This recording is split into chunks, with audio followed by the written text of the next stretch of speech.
Okay, well, good evening, everyone. Apologies for the delay. It's 6:09. We had a few minor tech issues, but I thank you, everyone, for their assistance and helping to get that done. So I will call the WSESD board to order.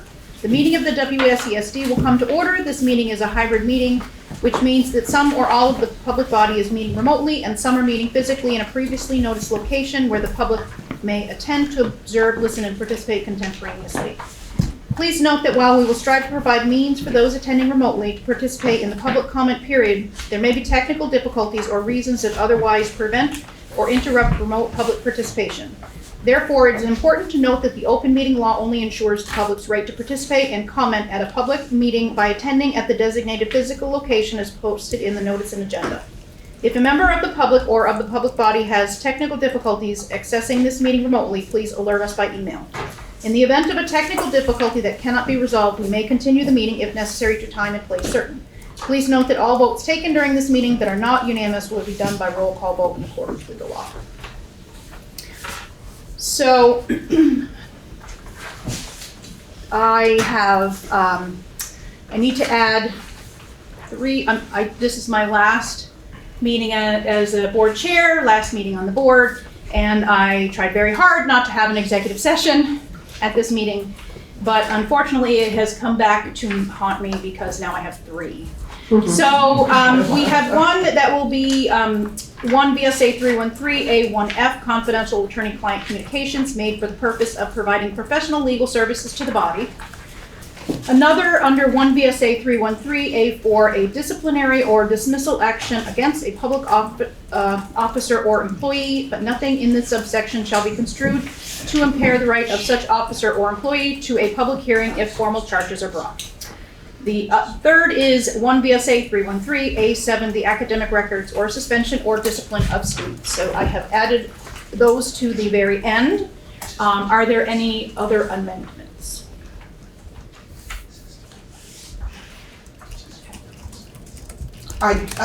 Yes. I'd like to make a minor change at the end of public comment for non-agenda items. I would appreciate just 5 or 10 minutes, a step back from normal procedure, and I will ask Kelly for those few minutes to step away from her role as board chair, and I will become acting board chair for about 5-10 minutes. And can you say what is the agenda item that you're adding at that moment? The agenda item is an acknowledgement of board members who are stepping away. Just a public acknowledgement. So now I will turn it over to Frank for the fiscal report, public information meeting on the proposed fiscal year 25 budget. Okay, and I think Sean was going to have some opening remarks as a result of the Finance Committee just doing a review. Sure. What we did at the Finance Committee is Frank handed out 2 sheets, which the board members are seeing in front of them, and they will be on the board here pretty quickly. And if you go back to the annual report, you see the budget amount, the education budget, and it was $65,846,891.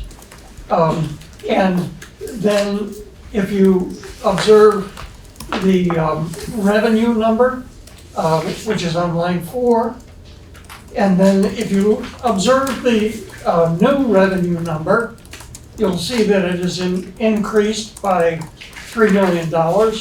And Frank will go over the details on how that was arrived at.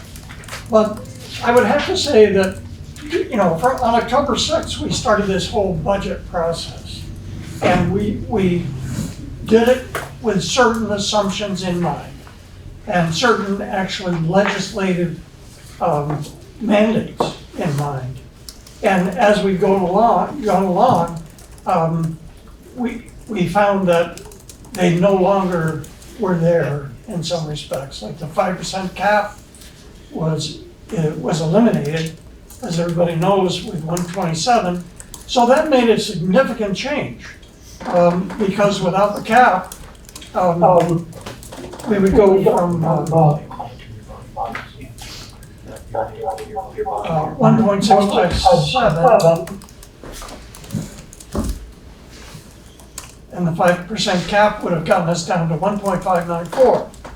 So as soon as the cap was eliminated, it presented a lot of question marks. So, they've been dealt with, I think, in a very effective way.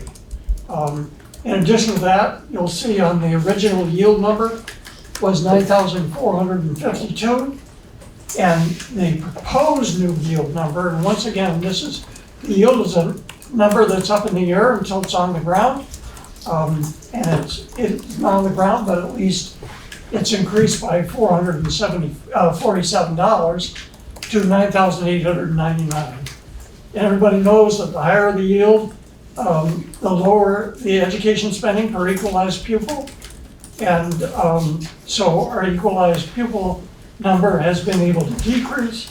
When that decreases, then the tax rate can decrease. So in the Finance Committee, it was very carefully pointed out, as Frank will go over later, that to maintain the original budget amount of $65.8 million is really critical in order to answer all the need for all the students within the district. And that's 2,200 students, 435 staff, 9 school sites.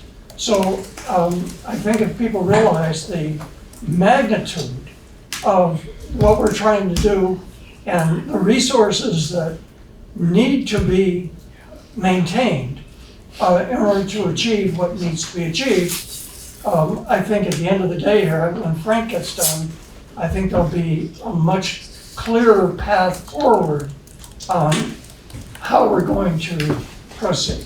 So that being said, I'll turn it over to Frank. Okay, thank you, Sean. So Sean referred to this document here. I've got it shared on the screen that helps us kind of step through what we had published in the annual report based on the existing law at the time, Act 127, and as Sean described, really a pretty substantial change to the school funding formula when H850 passed and signed by the governor on February 22nd. And as Sean has described that removed essentially a hold harmless 5% cap on taxes. And as a result, Mark and I have engaged through a lot of discussions with our principals on ways we can mitigate what would otherwise be what we think is fiscally unsustainable, not responsible 20% tax rate. We just don't believe we can present that sort of a budget to our taxpayers. So what we have after a good deal of deliberation, and we'll go over more of the details of that, what we think we have a path forward that we can present on March 19 to the electorate when we go to the annual meeting is a budget proposal that still is anchored by the $65 million that John has referred to, but considers other revenue and potential spending freezes that would allow us to get to what is about an equivalent of a 4% average increase in the CLA adjusted taxes since fiscal year 22. So we'll kind of step through a couple of those references, but those are sort of the parameters that Mark and I have worked through and then discussed at length with the Finance Committee here at our previous meeting. So let's walk you through how we got there, and then happy to entertain questions. So as Sean mentioned, the state still retains 3 out of the 4 variables that are used to set school funding tax rates. And the school board controls 1. So the 4 main variables are the all-important yield. That's a number that the legislature picks that establishes how much the statewide baseline property tax will raise across all towns in Vermont.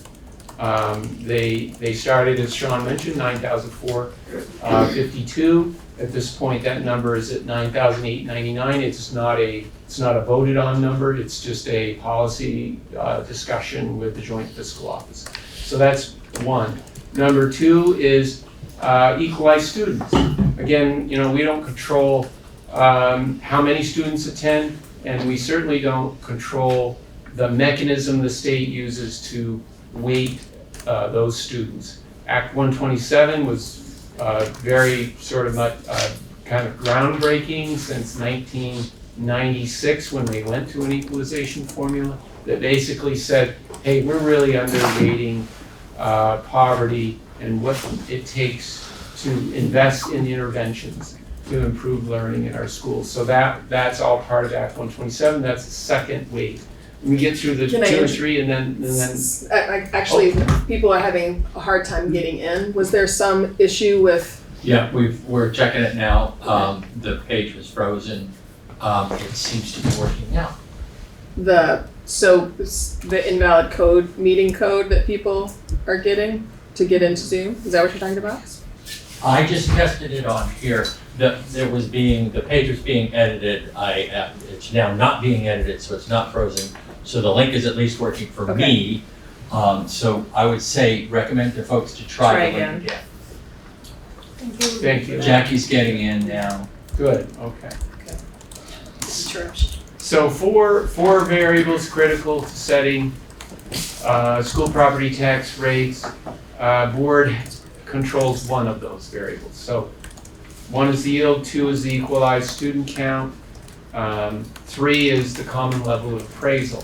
Again, that's a state policy that says they want to link funding public schools largely to trends in the real estate market and the extent to which property value assessed by the town compare or vary from recent real estate sales.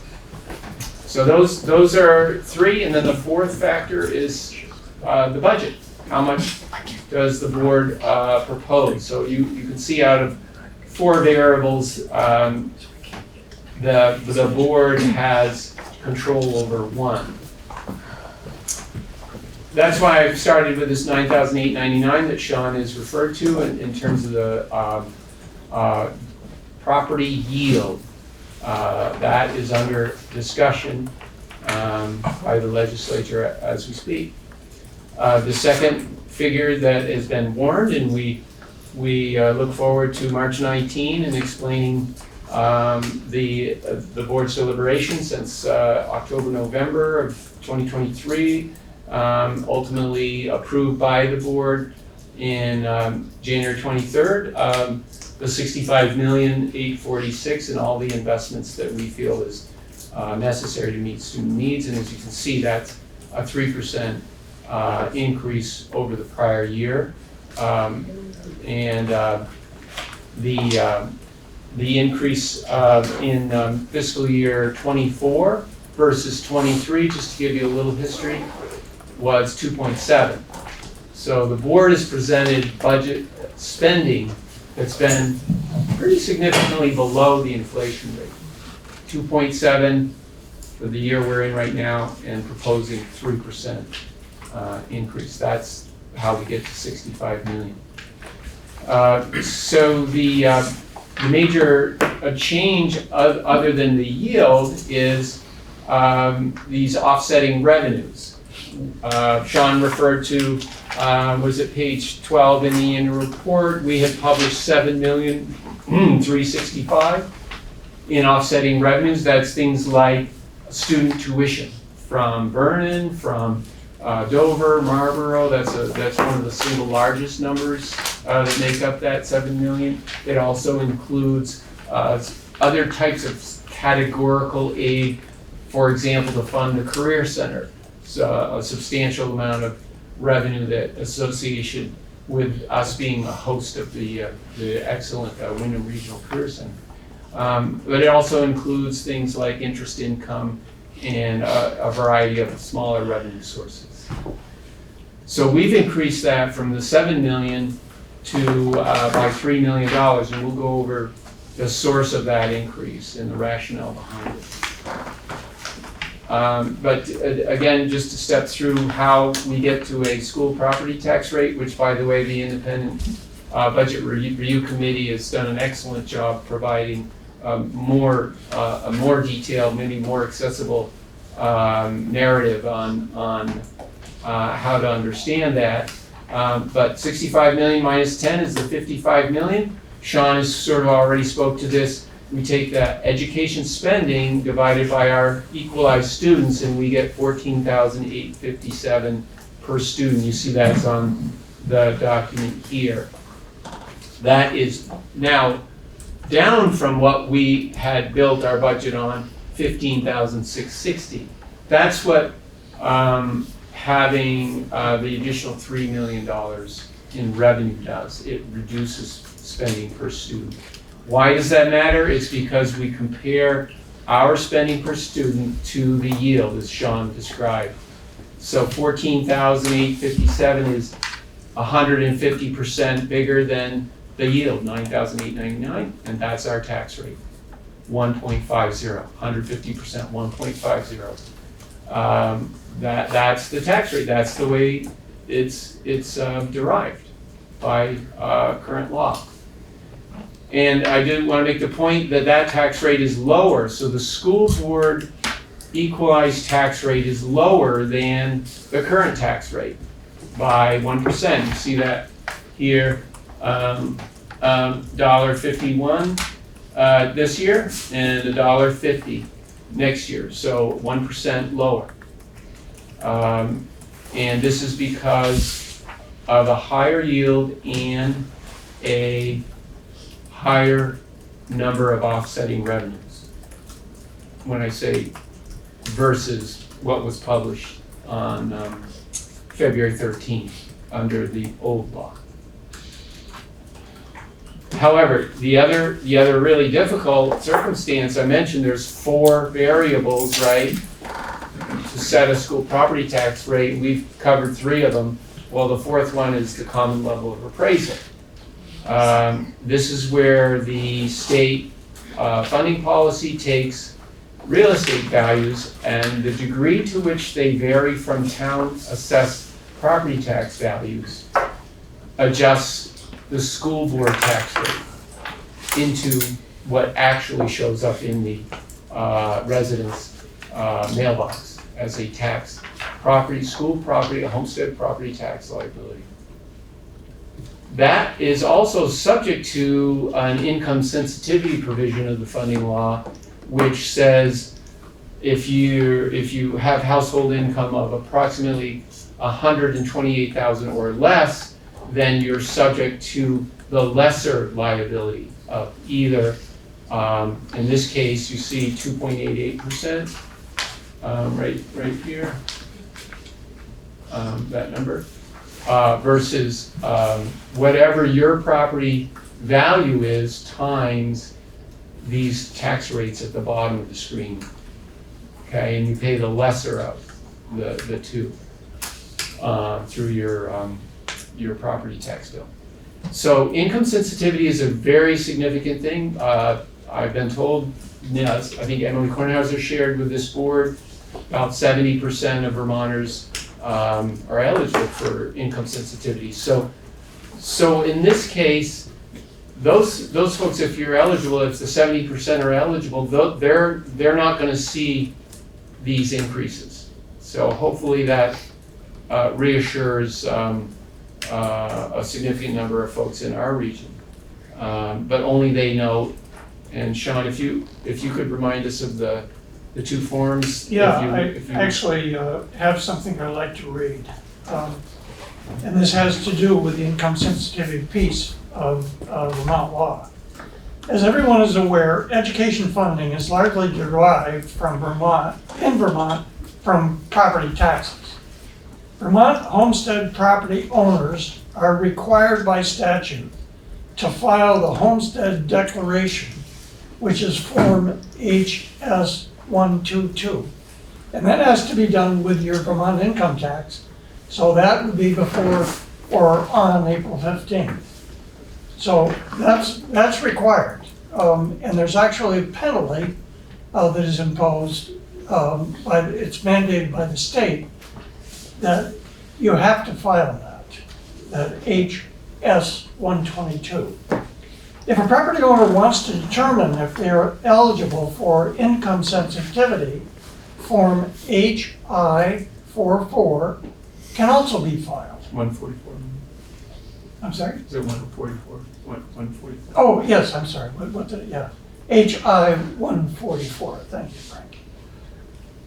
Income sensitivity means that if a property tax exceeds 2.88% of the household income, the property will most likely be eligible to receive support in paying their education tax liability.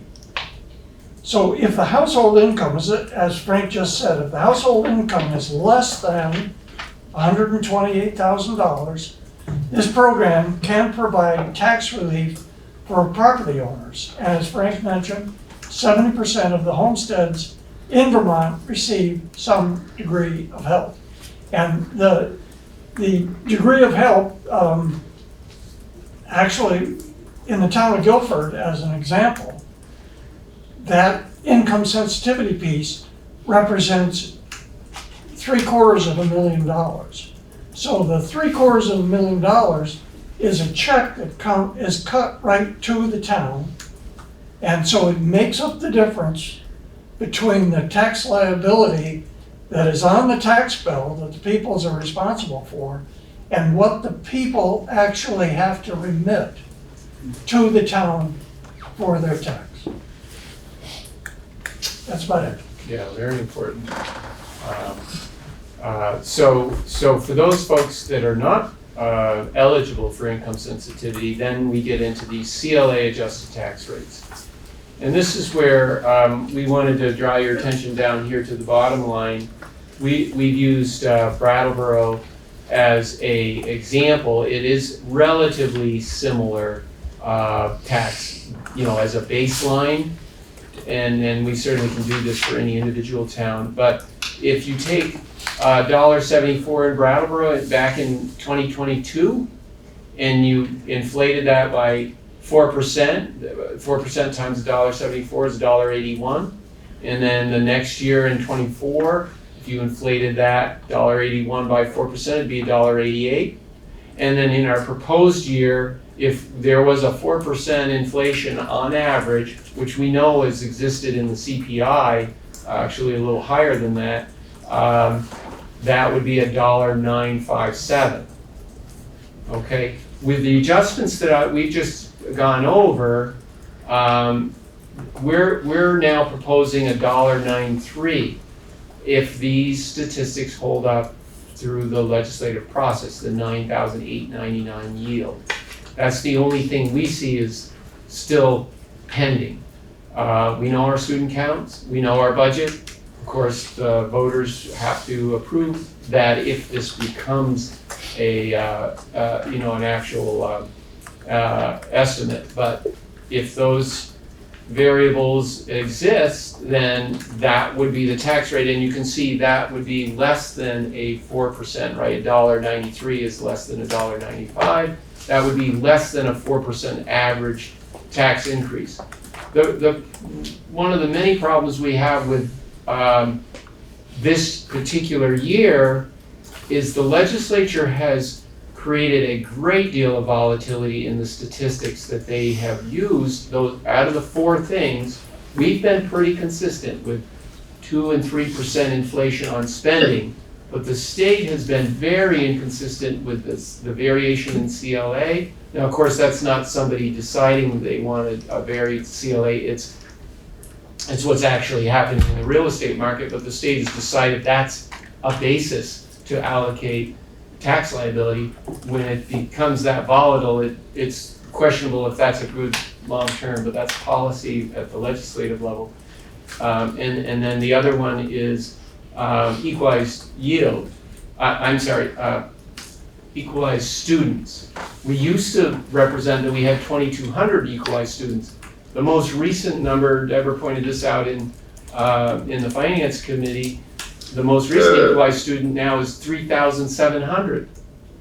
How did we do that? Well, it's because of Act 127 and the importance of saying, well, one student shouldn't be just one student if you have that family in poverty, because we know that as long as we have intervention with reading and math, those kids will learn just as proficiently in English and math and science as any other kid. So by inflating the number of kids we have, you see that lowers the tax rate, right? Spending divided by a bigger student count is a lower cost per student. The state assumes that this board and any other board would take that lower tax rate and invest it into the remediation, as we've talked at length about over the last several meetings, the investment in social workers, in clinicians, in instructional coaches, in academic support, teaching, to really address these learning challenges. So bringing us back to this, the last comment that I wanted to share is because of the volatility in the statistics that the state has used, it makes this fiscal year compared to last fiscal year look like a 10% increase. You see, I have it highlighted right here. For Brattleboro, 9% for Dummerston, 13% for Guilford. However, if you strip away the volatility, it's really about a 4% or a little bit less. If you were looking at it over a longer period of time. The reason why it's 10% is because Brattleboro may remember last year your tax rate was less than 1%. It was 0.2% change. The year before it was almost 0. So if you're 0, 0, and then 10, and you divide that by 3, there's your 3% average, right? So we wish the state would not use such volatile statistics. They do. They're doing the best they can. We're certainly sharing our opinion with them on maybe alternative indices that they might consider. And Emily Kornhaus has been terrific in engaging with us, and she's been at the board meeting as our representative. So the last thing I wanted to share, given this fairly significant, what we would consider an improvement over what was published based under a prior law, is just now how did we identify this additional $3 million? And again, we would expect that to share this at the annual meeting based on the interest in understanding this budget. So I can just fairly briefly explain that. The $3 million was derived through a pretty extensive process that Mark led, and I certainly joined the effort. And it was primarily engaging with our leadership team, our principals. So the relatively straightforward decision that has the largest impact on the $3 million is traditionally we have refunded prior fund balance between $900,000 and $950,000 in prior years. We chose with a 5% cap on the tax rate that was under the law we developed the budget under, to not do that, because we have over $10 million in capital projects between fiscal year 25, 26, and 27. We certainly could use that fund balance for those projects, and it helps us stabilize future tax rates. However, the reserve is there for extraordinary circumstances, and this certainly is one of them. So, as in the past, we're recommending use of general fund operating reserve right now, as long as this fiscal year closes as expected. We still will have a $3.5 million reserve. If we draw that down, it would be $2.2 million. It still gives us a safety net for fiscal year 26 and 27. Another use of a reserve is I'm sorry, could I just slow you down for 1 second?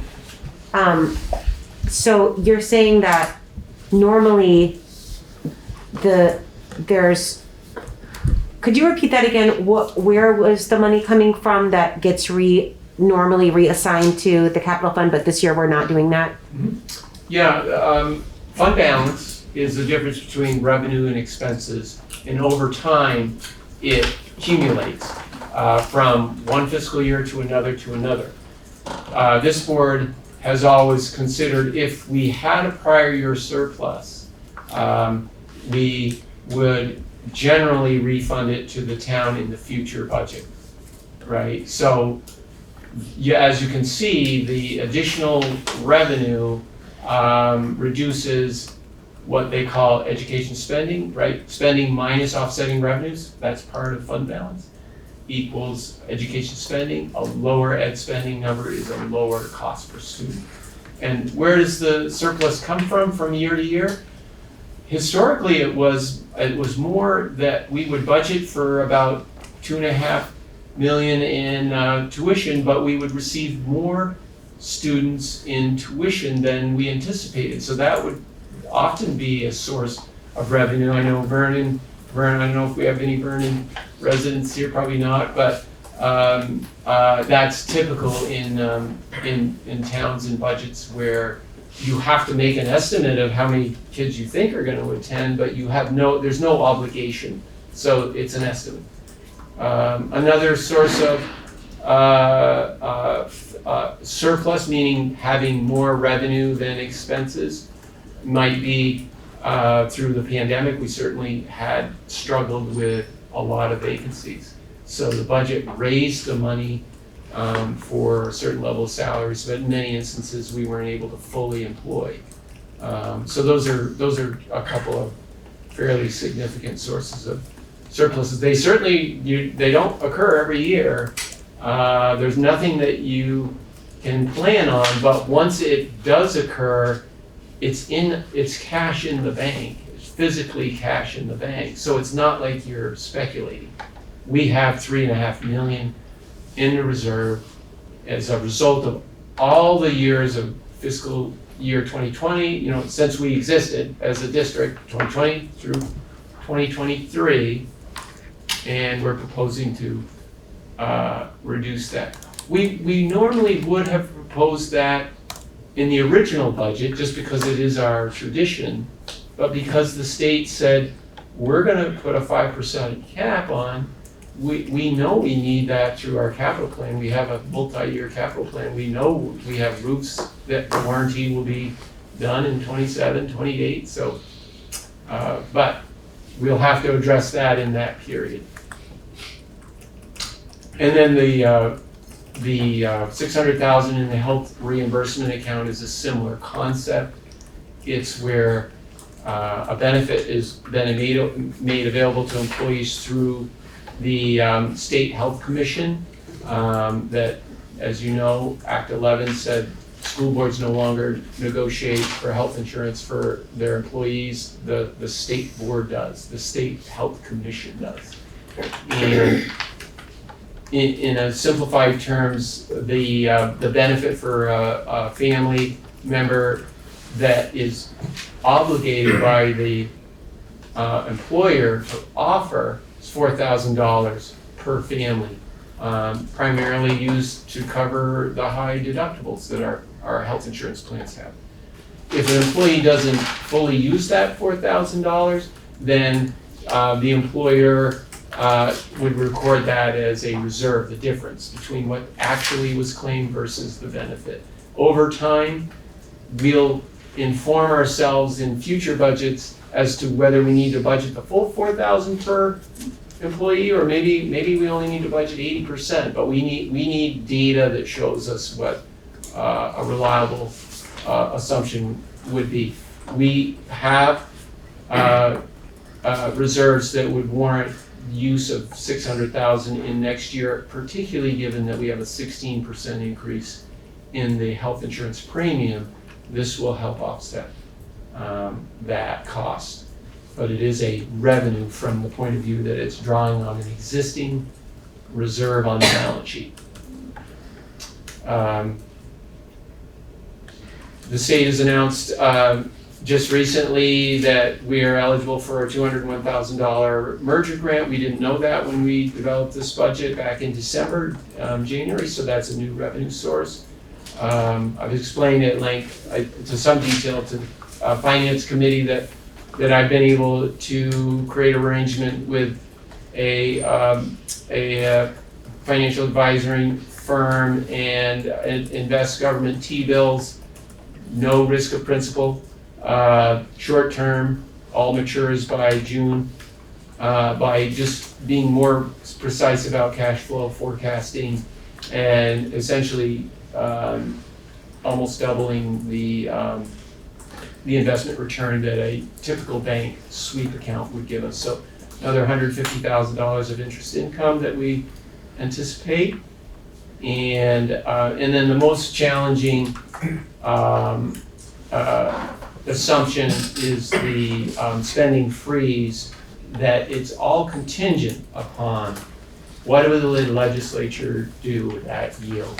If they just leave the yield at $9,899, we've asked our principals to look at their operating budget, not their grant-funded budget, not their capital budget, but the core operating budget, and identify 2% of spending that is the least impact to student support, student programming, and so on.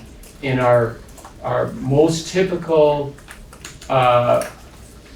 resource that adds up to this approximate 800,000 is the positions that were never hired, that didn't exist in fiscal year 24, but they were proposed as a to-be-hired new initiative in fiscal year 25. So we see those as the least disruptive. There's no layoff there. There's no disruption in an existing program that's been removed, but it's a way for us to use discretion if needed to present a fiscally responsible budget. I don't know if you want to say anything more, Mark? Yeah, so after, uncovering these revenue sources, we're still about 800,000 shy of the $3 million mark that we were aiming for. So that led to a couple of emergency admin meetings where, we shared the data with our principals and school leaders, and became very clear, we can't be presenting a budget with a tax increase in approaching 20%. That's not responsible. So we collaborated. We talked about approaches to solving this problem in terms of a contingency, because we still don't know what the yield will inevitably be, and that led to a 2% benchmark to be thinking about in terms of how can we creatively look at our budgets and find a 2% contingency reduction that will have the least impact on students. And obviously principals know their schools better than anyone. So that was the goal. We met a week later.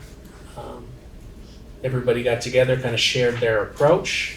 There was some collaboration, and then we came to some definitive approaches that we'll have in our back pocket in terms of contingencies. But again, the focus and the goal was least impact on students. So last thing we want is a RIF or to lose current positions that are staffed. So we really started with unfilled positions,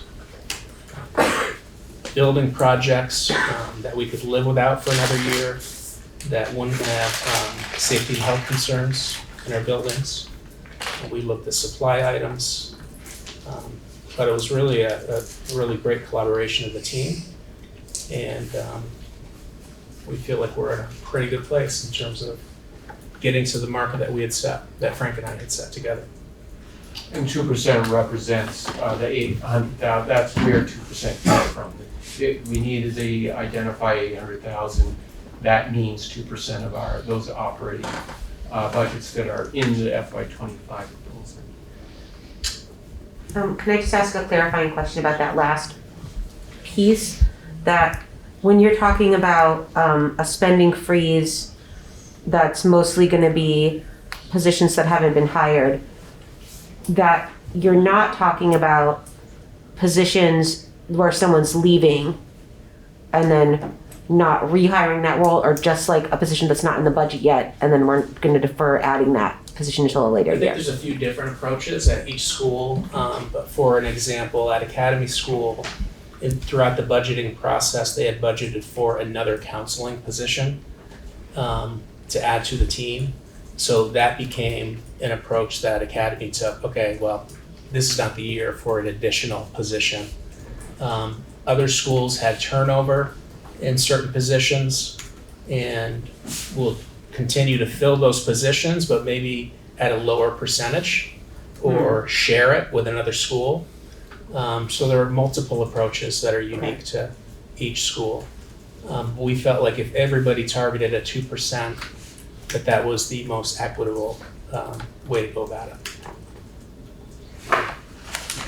So in relationship to what you just said about a diminished position, or a position that is now shared across schools, well, that actually means that that position is diminished in terms of the effect that it can have in a given institution. Or it was a position that was going to be increased based on a retirement.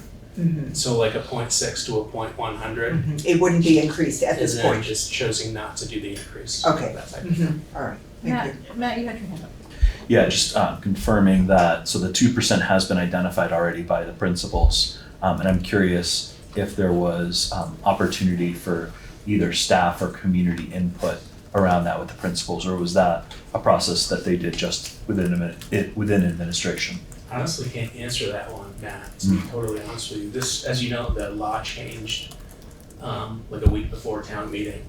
So, we kind of held an emergency meeting on a Friday before the Tuesday meeting, and then we followed up on the Thursday.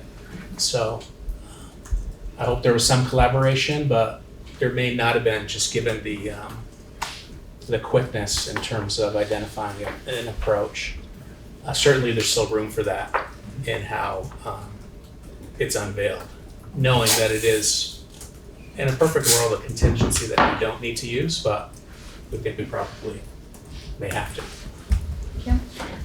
If you could just give the explanation, you said it in the finance committee, but why we didn't make any changes at central office? Just so everybody can hear that. Well, most of the central office budget is special education. It's a approximately $30 million budget, and 17 million is special education. And as we know, students with an individual education plan, there's not nearly the sort of discretion or flexibility that you have in regular ed.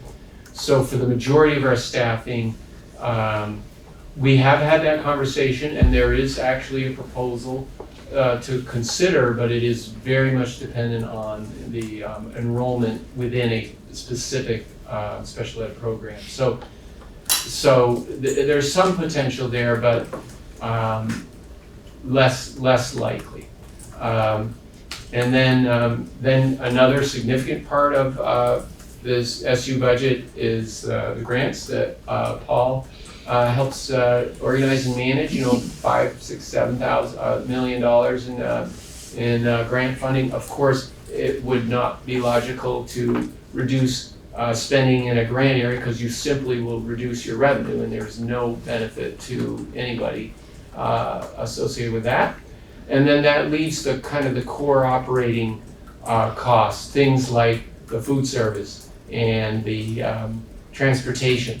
Those are contracted services. Those are annual bids. Not any real opportunity to save money under these kinds of circumstances where we get a memo from the state on February 22nd. Over time we can always revisit assumptions, but not in this timeline. So then the final piece is you have one business manager, you have one superintendent. Probably not a good idea to eliminate those kinds of positions, and that goes for the same thing with a payroll officer. We have one payroll officer for 700 employees. That's really remarkable. So the productivity with every position that we have in the operational office element of our system, we, in a better environment, we would ask for more support because people work Sundays, they work late, they don't take their vacation, but nobody's complaining and they're happy to have jobs. So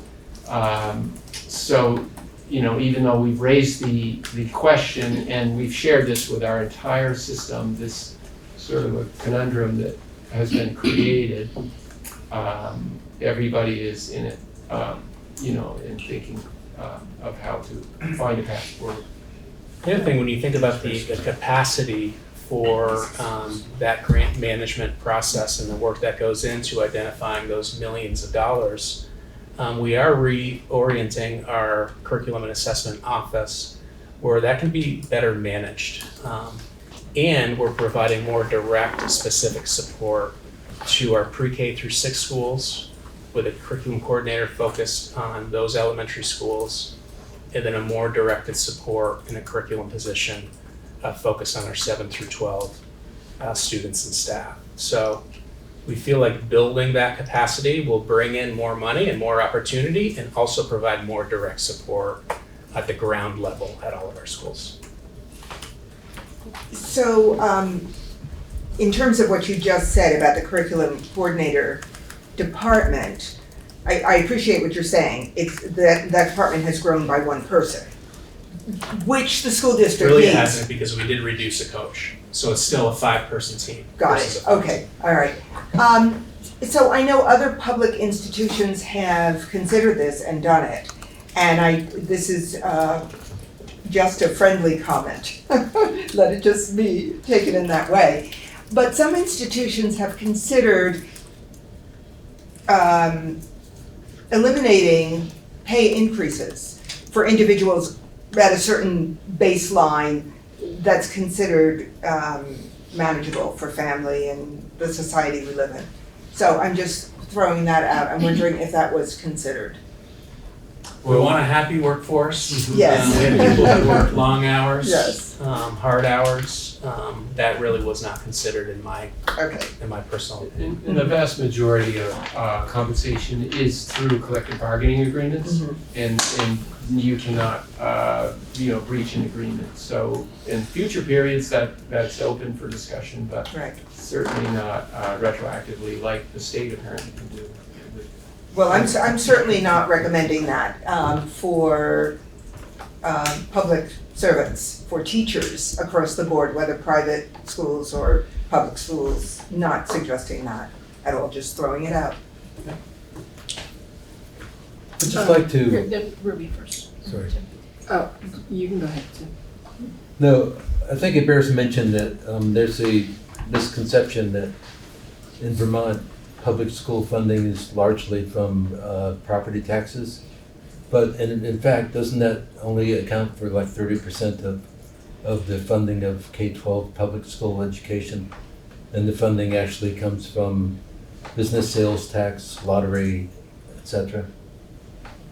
I haven't analyzed the state legislative budget, but I've heard that absolutely it's a variety of sources. There's probably a document on the tax department's website that would break down the education fund.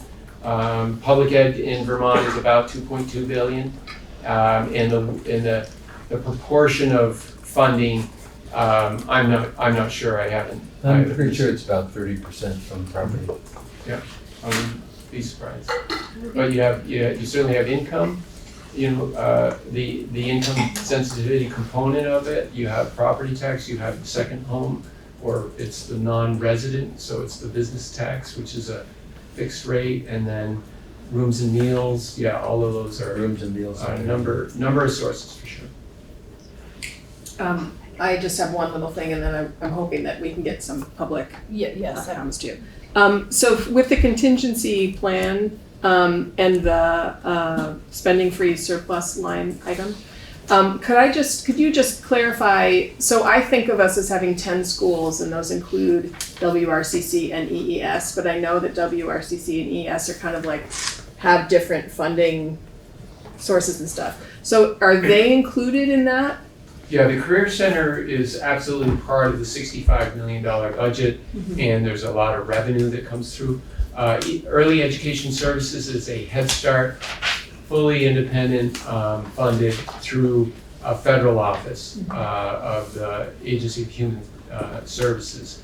And there is no line item in the 65 million that funds the early education. It is a little bit unique in Vermont and across the country, where you have a Head Start program fully funded by direct federal government. It has nothing to do with the Agency of Education to be in the same tax ID as the district, but that was created many, many years ago. However, I will say it's important to note, because it is a substantial commitment out of the central office, that indirectly the central office runs all the payrolls, runs all of their accounts payable, supports the HR process, manages essentially all fiscal requirements, and that's a lot of hours of service. So that's also required of a federal Head Start program. You have to have an in-kind contribution, and so obviously it's a mutual benefit, right? We receive the benefit of their educational services for our students in this region, so it certainly makes sense that we collaborate. Thanks. Jody. Jody Normando, Dummersden. I make no disrespect to the board, but thank you, Ruby. I think this is supposed to be a public comment on the budget and public questions, and you may have a lot online as well. There's not a lot of public here. You may have some online. I have several questions, but one of the things that, as a person who's been interested in education for years and been on boards for years, my first instinct is to back teachers, hire teachers. I don't know why teachers need to have people teaching them, particularly, or principals. Our principals are very well educated and very good in principalship. I don't know why we have to have all these people helping them, and what do you call it? I don't know, coaching them or something. To me, I would get rid of that, and I would hire better teachers, or more better teachers, I should say, because we have a lot of good teachers. So that's one of my comments. One of the questions I have quickly, so I'll let other people have it before I ask other questions, is you talked about the 4 things from the state, and you talked about yield, equalized students, and I thought you said the CLA for both 3 and 4, but I must have written down something wrong. CLA is number 3, and then number 4 is the budget. Number 4 is the budget. Okay, thank you. That's the one that the board controls. All right. So I will shush up for a few minutes and see if other people want to have a say, but if nobody else does, I've got more questions. I'll just respond briefly. To me, investing in coaching is investing in building good teachers and sustaining good teachers and having consistent day-to-day professional development opportunities, which is way different than hiring consultants to come in and do that work for us. I disagree with you because I think the good teachers don't need it, the bad teachers need to go. So, and they can work, and as far as principals or teachers, they can work with each other and help each other. And we can save money that way and have better teaching, I think. Thank you. Christina Naylor from Dummerston. I want to go way back to the Homestead Declaration discussion early on. Just wanted to let folks know I double-checked the Vermont Tax Department site, and I hate to out-nerd y'all, but it's about 63% of Vermonters now get income sensitivity relief because the legislature has clawed that back, and of course there's inflation. So wages are up, and they have reduced the amount that people can get. So just in the IDRC report, we're quoting a little over 60%. So having our numbers in sync as you address the public is helpful. I also want to really, I'm speaking personally now, not as an IDRC member, because these numbers are hot off the press and we haven't met, but I really appreciate hearing that, well, all the work Frank has done to try to bring that tax rate down to something that is sustainable. I think voters have been hearing about the increases across the state, and so people are really interested in this. And so I really appreciate hearing that people have looked to reduce wherever they could, and that Frank has looked to have our money work for us as much as he can.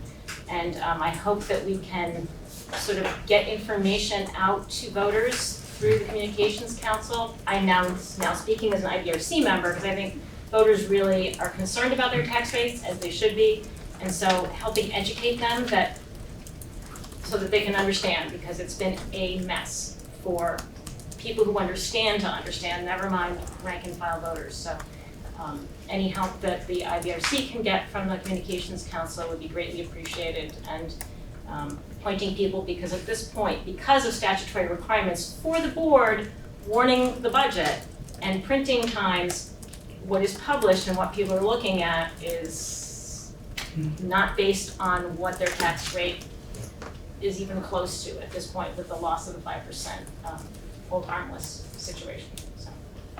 Super important, that communication. Yeah, get the word out. I see that Carmen Winchester has their hand up. Hi, thank you. My name is Carmen Winchester. I'm an academic support teacher, an instructional coach at Dummerston School. And I just wanted to chime in the importance of not only being a teacher, I've been an educator for about 27 years. I can confidently say that I've taught grades kindergarten through 6th grade. I enjoy being a teacher. I've never stopped learning. And one of the crucial parts of me being a successful educator is having strong mentorship. And I just think that it is 2024, and it is really an obtuse point of view to think that if we don't support our teachers and give them coaching and support to help them grow and support our students in the strongest way, that we are really missing the point here.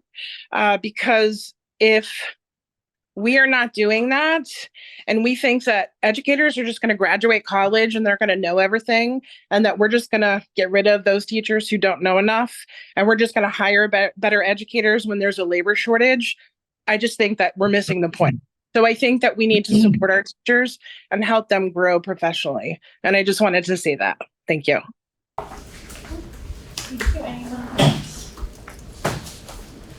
Kate O'Connor, Brattleboro. This is a super easy question, which I'm assuming it's yes. Those 2 documents that you just showed, are they going to be on the SD or SU website before next week? Absolutely. Oh, yeah. Perfect. Yeah, we just developed them minutes before the meeting. That's what I figured. The way it's so late breaking news. Thank you. Yeah. But soon we'll have hard copies after the meeting, so. Yeah, we can have hard copies at the meeting. Anyone else from the public here, or anyone else from the public online would like to? Just a quick question, Pierre Landry, Brattleboro. In the past, there's been, I think over the last couple of years, federally funded staff to the tune of 15 to 17 additional staff. Has that been considered eliminating in your proposals or, what your conversations have been? I mean, that's money that state is paying versus federal coverage. You want to speak? Yeah. Yeah, so, that's been a really important fiscal concern, right from the beginning of the COVID, era. And at one point, we thought under what assumed to be a realistic timeline of 3 years of investing in these interventions to address learning loss, the isolation that kids were feeling after COVID, and the consequences of the emotional skill and awareness and engagement, that fiscal year 25 would be a natural way to transition away from that model and that investment. But as Mark has alluded to, and across the country, across our state, the impact of the pandemic has been much deeper and much more difficult to overcome. So there was absolutely a very, very thoughtful deliberation around, is fiscal year 25 the year to redirect essentially those programs, those efforts? Is the job done, basically? And the answer has been no, it's not done. So the investment in supporting students with social work and mental health supports, and as we just talked about, academics support because of the severity of the learning loss, was considered a very high priority. And other things have been not initiated, so that we have room in this 3% budget increase to retain those positions. So I don't know if our... I actually thought the question was about Title I. Well, maybe it was. Did I miss that? No, you okay. Yeah, well, we were very careful in how we approached utilizing the ESSER funds, really balancing kind of a percentage of how many of these funds are we going to use towards building improvement that'll last, for the next 30 years, versus more support, more staff to support our students who lost so much during COVID. And like Frank just said, what we have found through our data, our academic data, our social emotional, behavioral, and attendance data, is that we're still struggling with the pandemic. And that is not just our school system, that's not just Southern Vermont, it's a national thing that we're seeing across the country. So some of those ESSER positions that we did fund during the last 3 years are represented in this budget for sure, and we feel strongly that they need to be there to continue to support our systems and supporting our kids, but not all of them are in there. There have been some reductions. The original investment during the beginning of the pandemic was 30 positions, and as you mentioned correctly, now there's 15 that have been retained, and that wasn't a dramatic drop in all 1 year, but it was this, as Mark just said, an intentional shift so that it is a sustainable budget proposal as we continue to address the need. Just to follow up, approximately, they're all full-time positions, I'm assuming? Yeah. And if the positions were eliminated, what was the dollar figure of those 15 positions approximately? Well, average salaries now are about 65,000, so it's a substantial investment. As Mark also indicated, we were the total ESSER funding was 15 million over 4 years, and about 4 million a year. And And we absolutely started with student need as the central investment. And obviously it had to be linked with remediating the effects of the COVID pandemic. So you couldn't put on a new roof because you needed a new roof. You had to make the case to a review committee that still exists today, that how are we mitigating the effects of COVID on our students? So the majority of the initial investment was in staffing, but we quickly pivoted to the extent that a healthy and safe school environment, a learning environment, is as critical as good instruction. We pivoted to construction, and particularly these $1 million systems that were built in the early 2000s they have obsolete components now. You can't even buy them on any market, and so obviously without a well-ventilated school in an era of a pandemic, the state said absolutely that's a valid investment. So we've invested nearly half of that money in, as Mark said, capital improvements that will last 30 years, and they are not reoccurring costs. As you know, staff is. So that's why we're not in as a tough position as some other systems that just took all of the money and invested in staff, and it's probably what they needed. It was a local assessment based on where students are, but given the progress that we made, we've been able to balance that. We are at the tail end of a Windham project in Guilford, an outdoor learning facility at the high school. We have a project in Vernon, but it doesn't affect this budget, for capital improvements. And the balance, I think, Christine, you probably remember as well as I do, 2.8 million, I think, is in this budget that was formerly funded by ESSER and now largely funded locally.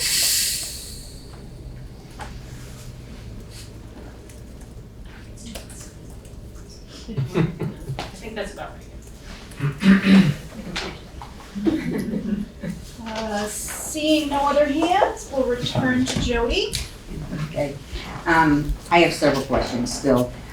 Where do I find the SU budget in this thing?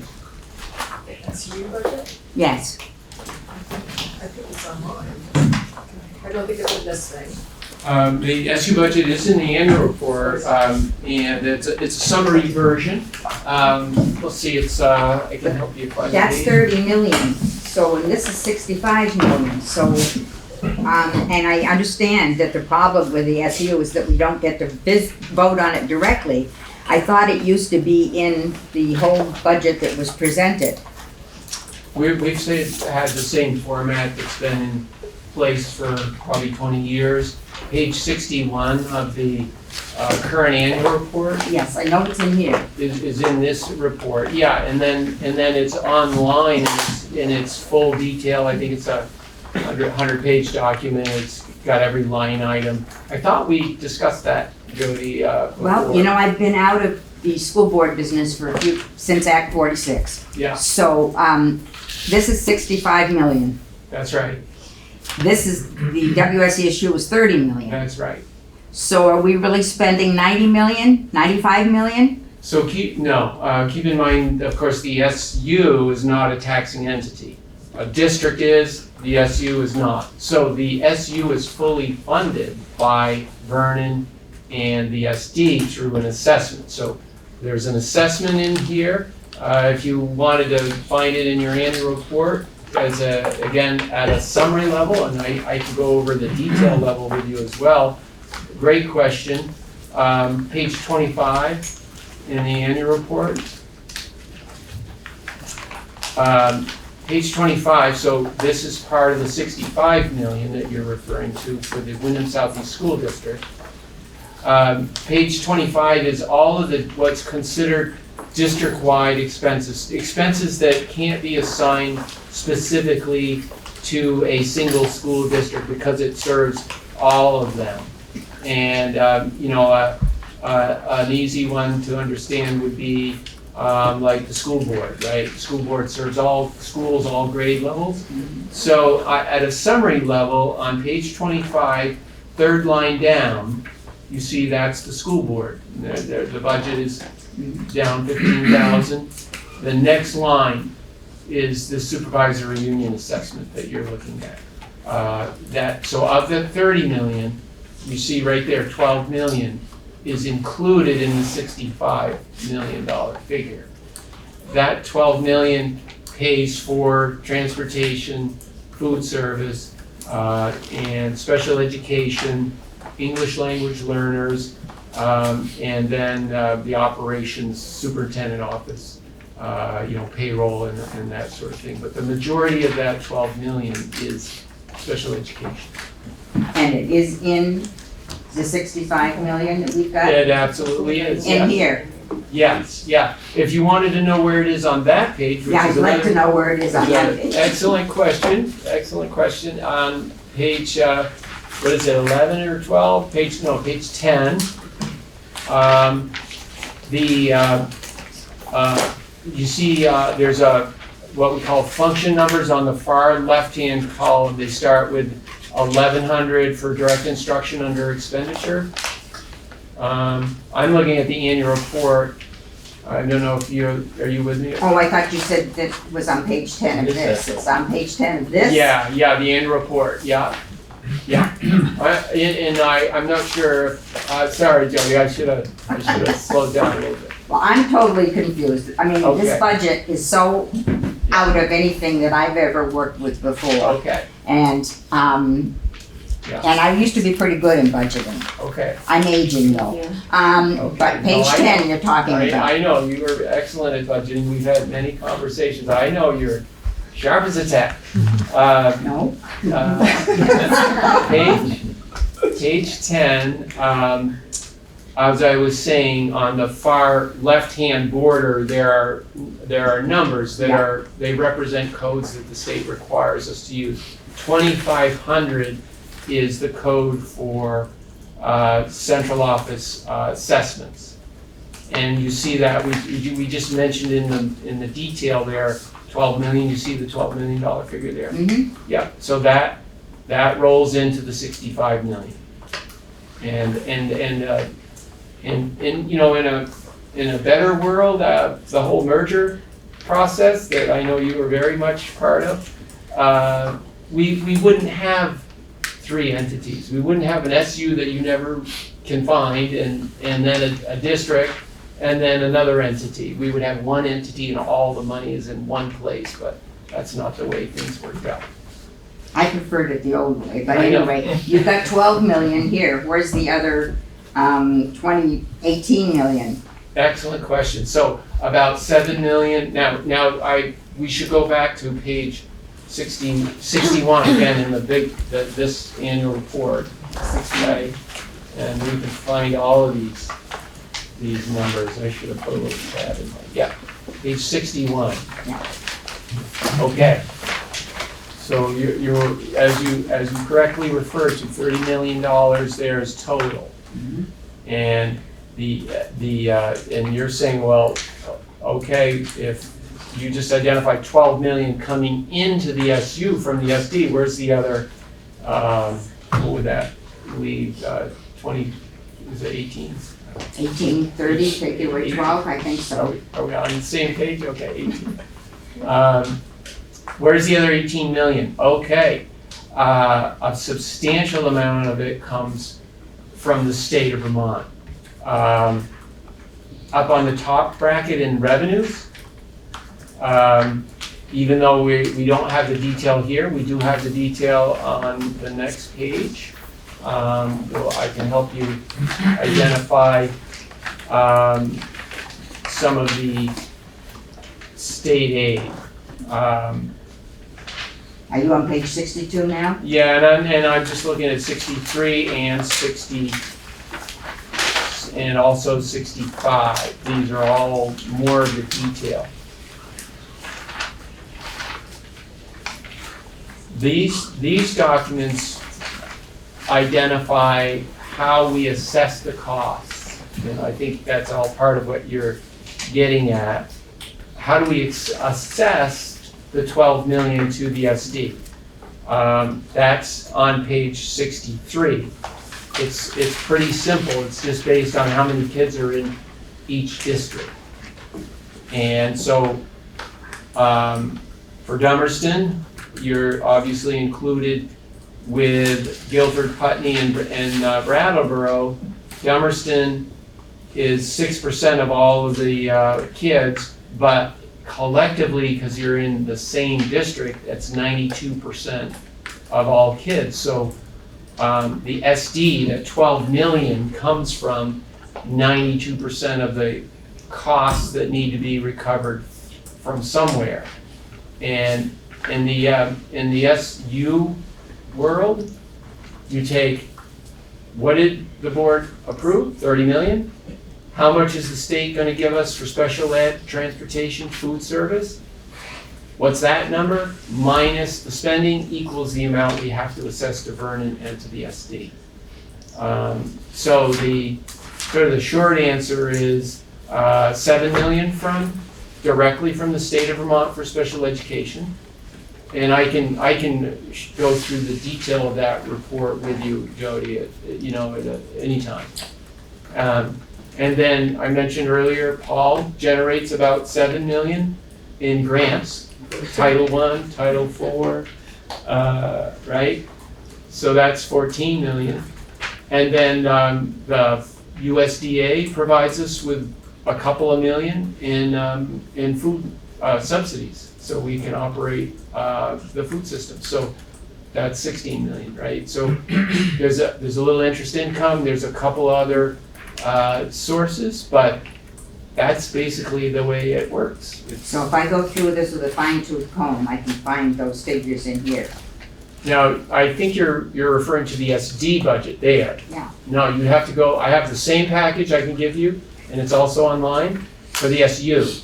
And you could go through the 100 page, that one's 200 pages, the SU is 100 page. And I can show you every line item that you're interested in, both revenue and expense. But you're asking an excellent question in terms of, how do the two things fit together? Not a lot of people stuck with the Act 46. What does it mean and how does it work? But you have, and there you go. I have stuck with it, but I just wanted to know where I could find it, so I'll go take a look. Thank you. Sure. I have other questions too. I can find them. Why don't you ask one more question and then we'll jump to Eva and then we'll. Oh, will you let Eva go? She wants to go. All right, I'll Eva, look. did you have a question? Thank you. Yeah. Sorry. Sorry I couldn't be there. I have the my family has a stomach bug that's been going around. But I had a question for Frank, and thank you for all your work. Can you guys hear me okay? Yep. Yes. So when we were talking about the capital management plan and sort of our investment in the infrastructure for buildings and getting our buildings up to date, I've been following the legislative session and what our governor has been saying. And one thing that's coming up for me that's a really big concern is that the infrastructure, not looking just at our school, but like all the schools, they're crumbling for the small schools. And the governor was talking about how many of these schools almost like simultaneously at the same time within the next couple of years, they all need heavy investments in the infrastructure, and that means more funding. And he was talking about how it's unsustainable for the taxpayer to update all these schools. So my question for Frank is, because you talked about postponing some of the developments, and then, and I'm wondering if there's like what your thoughts about working on things sooner rather than later, or is it better to postpone it? Yeah, great question. So we are definitely not deferring any maintenance that has any kind of a health or safety implication, or anything that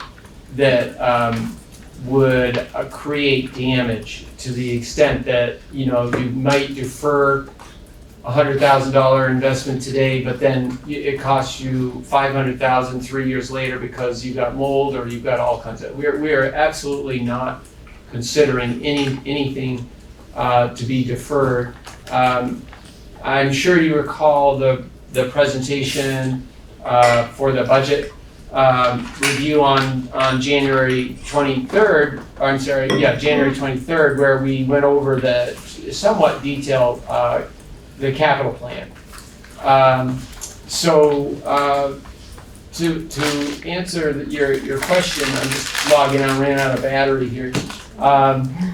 Page 27 for folks that might have an annual report, and I don't know if you have one, Eva, but on page 27 is the summary document of the capital plan, and that we are deferring very little of the capital plan in what Mark described and I described as the contingencies, and it's only really as I recall at the high school. I think it was, was it some windows that Ricky and you had discussed? Yeah. Yeah.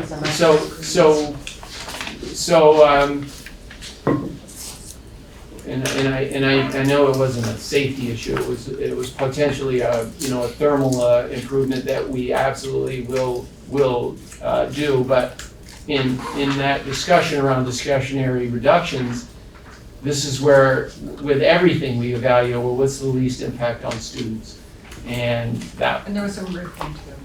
That's right. That reminds me, we had some roofing that we expanded the scope of the work last year and the current year, which actually accelerated what was planned for fiscal year 25. So it was actually already improved.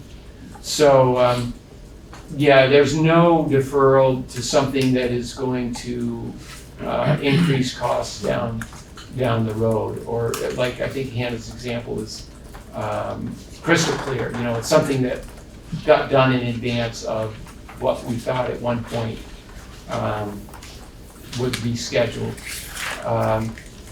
So just again, this fiscal year we have 6.2 million in capital improvements that the board approved on January 23rd for next year, and then this year, fiscal year 2024, we are on track to complete $4.4 million of capital improvements. Again, the board approved that plan the prior year. The year before that, we completed $3.6 million in capital improvements. Next fiscal year 26, we have in the plan, as you can see, 2.4 million, and then 27, 1.4 million. And that reflects what we were talking about earlier based on some questions we had. Where did we make the investments? Well, we accelerated a lot of capital improvements during the pandemic with funding that it was intentional. It was directly related to mitigating the pandemic, and it will relieve future tax burden. Sean, and then I have Liz. Do you mind if she jumps in before you, or would you? No, go ahead. Okay. Sean, and then Liz, and thank you, Jody. Yeah, I was just gonna refer to what he just brought up, because when I heard that, all the infrastructure changes and the degree of, failing buildings all over the state, I thought, I don't think that applies to us, because of all the great work that has been done on the capital plan and all the investments that have been made, to maintain the buildings. And it's really, I think in some ways it's unique. And so I think you really have to take our hats off to the whole emphasis on the capital plan. Thank you, Sean. Liz? Yeah, I was going to say something along the lines of what Sean said. The schools in this district have tried to maintain their buildings over, all the years instead of lowering a tax rate and then down the road your building's falling apart. So all the discussion of all these school buildings that are in terrible shape is a result of the boards and the taxpayers not voting to keep up their buildings. And we've done that. And Frank has done a great job of looking at energy efficiency. So that saves us money in the long run. So I agree with Sean, we're rather unique in the state in that nothing in our district is falling apart or even close to falling apart. Thank you. Thank you, Lisa. We'll go back to Joe. Okay, back to Joe. Well, I have a couple of hopefully quick questions. You said that the state takes care of the health care. Is that mandatory from the state? They negotiate it. We have to pay for it, but they negotiate it. And it is Act 11 changed for all public schools in Vermont. No longer the purview of school boards. So we can't go back to being responsible for it. That's right. Because I was questioning whether it was cheaper or not to go with the state because the health care is one of the huge problems. Quick question, are we no longer using SBAC? Or what are we using if we're no longer using SBAC? We are using VTCAP, Vermont Comprehensive Assessment Program. And why did you change? The state changed the contract. Their original contract was with the Smarter Balanced Assessment Consortium. That's where SBAC comes from. The contract was up about a year and a half ago. Actually, more than that, but it took a while for the RFP to go out and for the bids to come in and for all of that to work. And it's now a sort of a combination of Pearson and an organization called Cognia that have come together to create the new assessment. I heard something bad about Cognia recently, but anyway, is there anything comparable? I mean, are SBAC and this one comparable? To the extent that they measure the Common Core state standards, yes, they are comparable. Are the scores exactly parallel? No, but the indications I'm seeing is that they're reasonably close. We kind of have to start over. It's like if we were to draw a graph, there would need to be a break to indicate these are the SBAC scores, these are the VTCAP scores. But by and large, they are still measuring the same thing, which is the degree to which large groups of students are achieving large groups of standards. Okay. The capital plan, you've just got money in here. Is there any word that says what that money represents? Yeah, so I'm happy to review that. I can. Is it in this budget thing? Yeah, that's that page 27 that I was just referring to. But it's money only here. It doesn't really tell you what everything's like. It has roof systems and Yeah. Let me just show you again that capital plan and where it's also on the website in a very detailed format. So I'll just do the screen share. System is running out of battery here, but there we go. Oh, this is the capital plan. Oh, is it for me? Yeah. Thank you, Ruby. Oh, good. Yes, I was just gonna show you that document. That is online here. We can just take a moment if you'd like. No, I'll just do it at home and not keep everybody awake. The last thing that I wanted to say is because of Act 46, I got involved with people from all over the state, from the Canadian border down here, and we're still in communication. And there's an awful lot of things going on with them and the legislature. And they're pretty much keeping an eye, people are pretty much keeping an eye on the legislature. But we're probably going to be hit with a lot of things we don't like. So do you guys ever talk to the legislature up there? When you say up there? Up. Montpelier? Up there, where the banana belt, what are they called up Yeah. there? Oh, yes. Yeah, we absolutely have had a number of meetings with Emily Kornhauser. She's come to a couple of our board meetings, finance committee meetings. I don't think she's any help to us. Have you talked to other people? We've talked to Sarah Coffey, and I think Nodder's on the education board. Do you ever talk to Nodder? yes, we do. We talked to Nodder. A number, Emily Long in Newfane is the, majority leader, I think, is her title, and. But I mean, we need to really get in and keep tabs on the education committees in both chambers. So, and the school board needs to keep tabs too. So someone told me along the line that the school board shouldn't be testifying. And I'm going, that's ridiculous, because we've always testified up there. And they still do. Oh, School good. board members have been So testifying. school board throughout. members, Yeah. you can testify up there. Absolutely, yeah. I think that's it for me. Thank you very much, and thank you for your patience. Thanks, Joe. Thank you, Jody, for all those wonderful questions. Tim had a question first, and then we're gonna go to Rob. Just a follow-up question to VT Cap. The results for most of our schools are on the AOE dashboard, correct, Paul? Snapshot, yep. Except for some strange reason, BUHS's scores were not there. So I contacted AOE and they haven't gotten back to me yet about why the high school scores are not there. Have you seen them, Hannah? Have I seen them, have I seen the scores in general? The VT Cap Yeah. scores for the high school? Oh, you saw them online? I didn't get them from online, I had them shared with me, but I don't know. So I Okay. haven't looked for them in that way. It's, we need a little primer on how to access those scores because it's not intuitive how to navigate the AOE website. They are there is a high-level report in this document, page 56. As part of the school report is student academic performance and state accountability.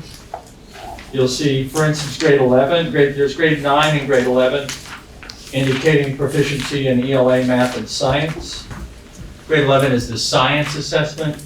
We assess ELA and math at grade 9 and science at grade 11. Great. Thanks, Paul. But it doesn't give the individual schools. It has it by grades. There's certainly But that's- 9 and 11 is just the high school.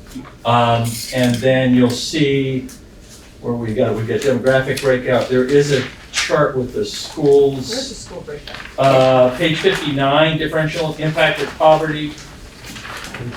Gives you the total proficiency and the percentage in poverty, just as a sort of a comparison graph. And just as a comment, the difference in poverty levels with marginalized students is really stark. It's very disturbing to see 30% score difference between marginalized students and mainstream. I will say we were making incremental progress at least prior to the pandemic, and the pandemic just emphasized that. But there's no place we can see all the individual schools, Sure, like we page- used to be able to. Page, did I say 59? Yeah, 59 and 60 has that, Jody. Does that? Okay, I've missed it then. Well, those are poverty. That's the poverty one. But It it also gives has you the the overall scores. proficiency compared to the rate of poverty. Right, so page 59, Oh, yeah. say Dummerston, since you're a Dummerston resident, 70% proficient ELA on the 23 VT Cap ELA assessment. Poverty level is on the order of 30, a little above 30%. Okay, Makes I sense? stand corrected then. I didn't read it that way. Thank you. And then the math one is on the next page. Thank you. Robin? I think Kim had a question first. And then- No, what's? I just wanted to ask a procedural question. So the budget that we're gonna ask people to vote on next week is different. The bottom line of it is different than what was warned and distributed. No, This is the No, we're gonna contingency. vote on that. we want to vote on the 65 million. That was warned and approved by the school board. We're gonna Okay. be presenting our contingency plan. With the revenues. Right, so, well, that's what I'm trying to ask. So is it because the tax impact is different than what's printed in these, That's right. but the amount of spending is the same. So we don't need to do anything procedurally about that, but we're just gonna explain that the numbers, all of the numbers of like the implications of this budget that are in the printed document are no longer accurate. Instead, it's gonna be more like what's in these Yeah. new things. And the reason for that is legally, the board can only spend what the electorate approves. So we hope the electorate agrees that a $65 million budget is a responsible increase. That gives the board the authority to spend that amount of money. If we asked the voters to amend the 65 million down, then that's the new constrained number, regardless of what happens in May when they finally vote on the yield. We'd rather have the option of implementing the budget as it was considered by the school board, 65 million, and then if the yield is at this 9,899 number, the talking number today, we would need to put those spending freezes in place. But if they increase the yield to 10,500, we probably wouldn't have to. So we need that contingency, and that's why procedurally we thought this is the best path. It's the least amount of uncertainty for our staff and our community if we have a operating number, but we are totally committed to a fiscally responsible tax rate, and having those contingencies allows us to do that. Because what we haven't discussed is I'm obligated to report to the tax department on June 1st what the electorate has approved at town meeting. But we have all the way from March 19 until June 1st to consider the revenue side of it. The voters do not vote on revenues. They don't vote on tax rates. They vote on just the one spending number. So the part of this that has the spending freeze, I mean, you could, that's essentially is like a possible budget cut, but we're not cutting it from our budget numbers. We're gonna still budget for those positions and then send the unused money back as revenue if we need to. That's exactly right. Yeah, it becomes a surplus in fiscal year 25, right? If we don't spend it, it becomes a surplus in fiscal year 25, which is then made back available to the taxpayer. And the mechanism is because it's part of the 3 million. Or another way to say it is by putting the 3 million in there, we are lowering the tax rate so that the voter is not, raising that. So even though the revenue is different than what's in the printed budget, that doesn't matter because people don't vote on the revenue. Every year, the revenue number changes somewhat. Every year. Every year, there's new information between our town meeting and June 1st. And every year, I inform the finance committee of those changes. Generally, they're immaterial, so they're not even worth discussing.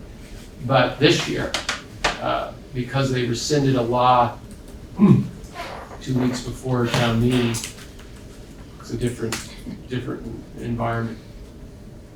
Jody? I said I was through, I apologize. One of my other questions was, I looked at a budget for a year, and then I looked that it was an amended budget.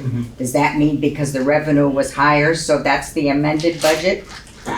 Basically, but it's always, the only time we amend a budget, and this is required by the Agency of Ed rules, is once the voters vote on a number, we will only change that if there's a grant that pays for additional spending. So that is the only time. So if we receive, which we often do, a $1 million grant after March 19, we are obligated to record that as known revenue and then record the expense, but it doesn't affect the tax rate because the spending is paid for by somebody else. Generally it's a federal grant. So I guess my question was, we vote on a certain amount. And I thought that was the limit that you could spend. But if you have an amended budget, you can, You can spend it if it's a grant, a grant, paid by, okay, not the taxpayer, paid Okay. by someone else, yeah. thank you.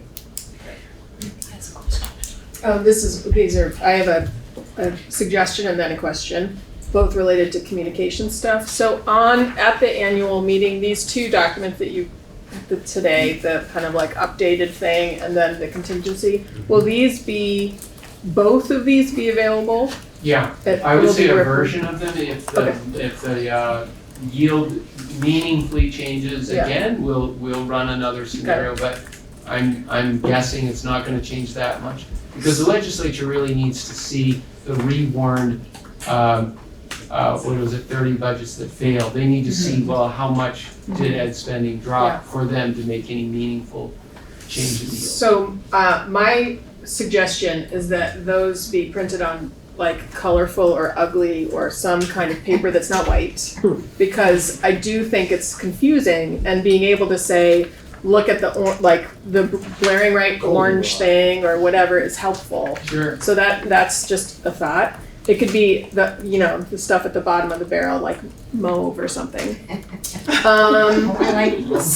then the next question is kind of for the, I think, I appreciate the call for the Communications Council to help get the word out, and being on the Communications Council.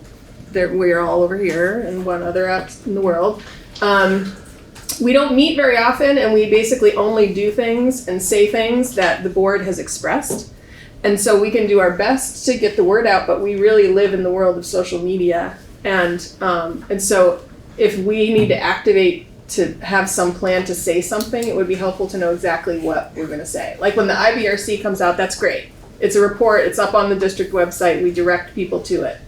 That's basically what we do. And so if we were to want to be doing a press release to announce something or to call attention to something beyond come to the annual meeting, we kind of need, I think we need direction from the board, just clarifying that. Robin? I would suggest that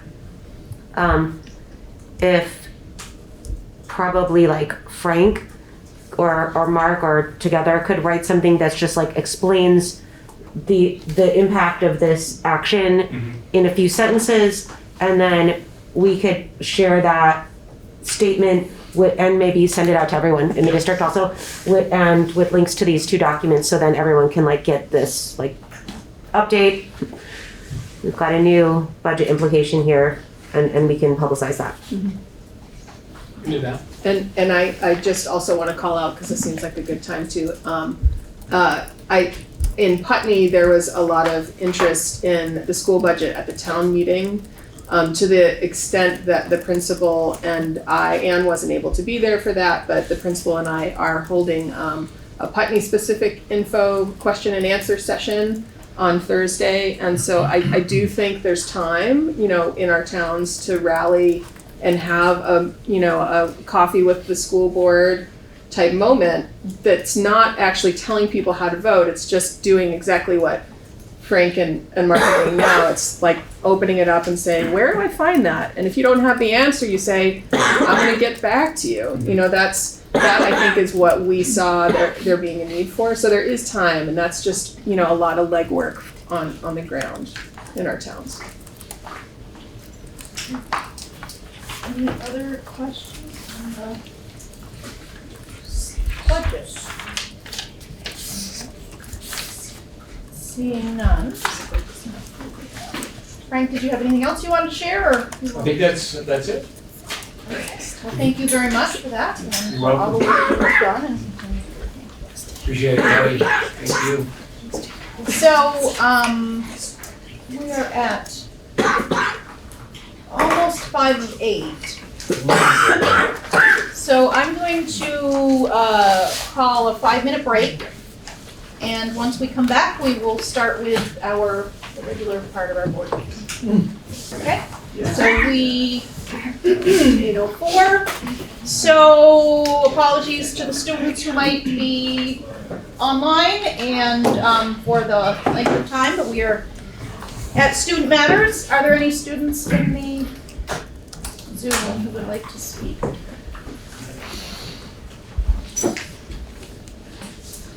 Calling a second time, Not seeing anything.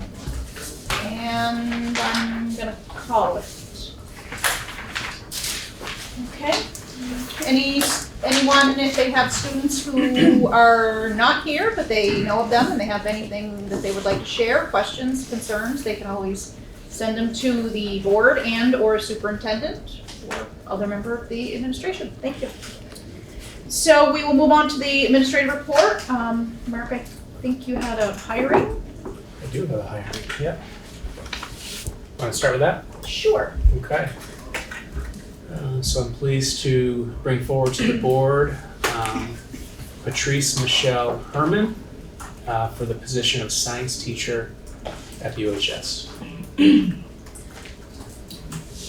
Is there a motion to approve the hiring of Patrice Michelle Herman at science at BUHS? Yep. So many.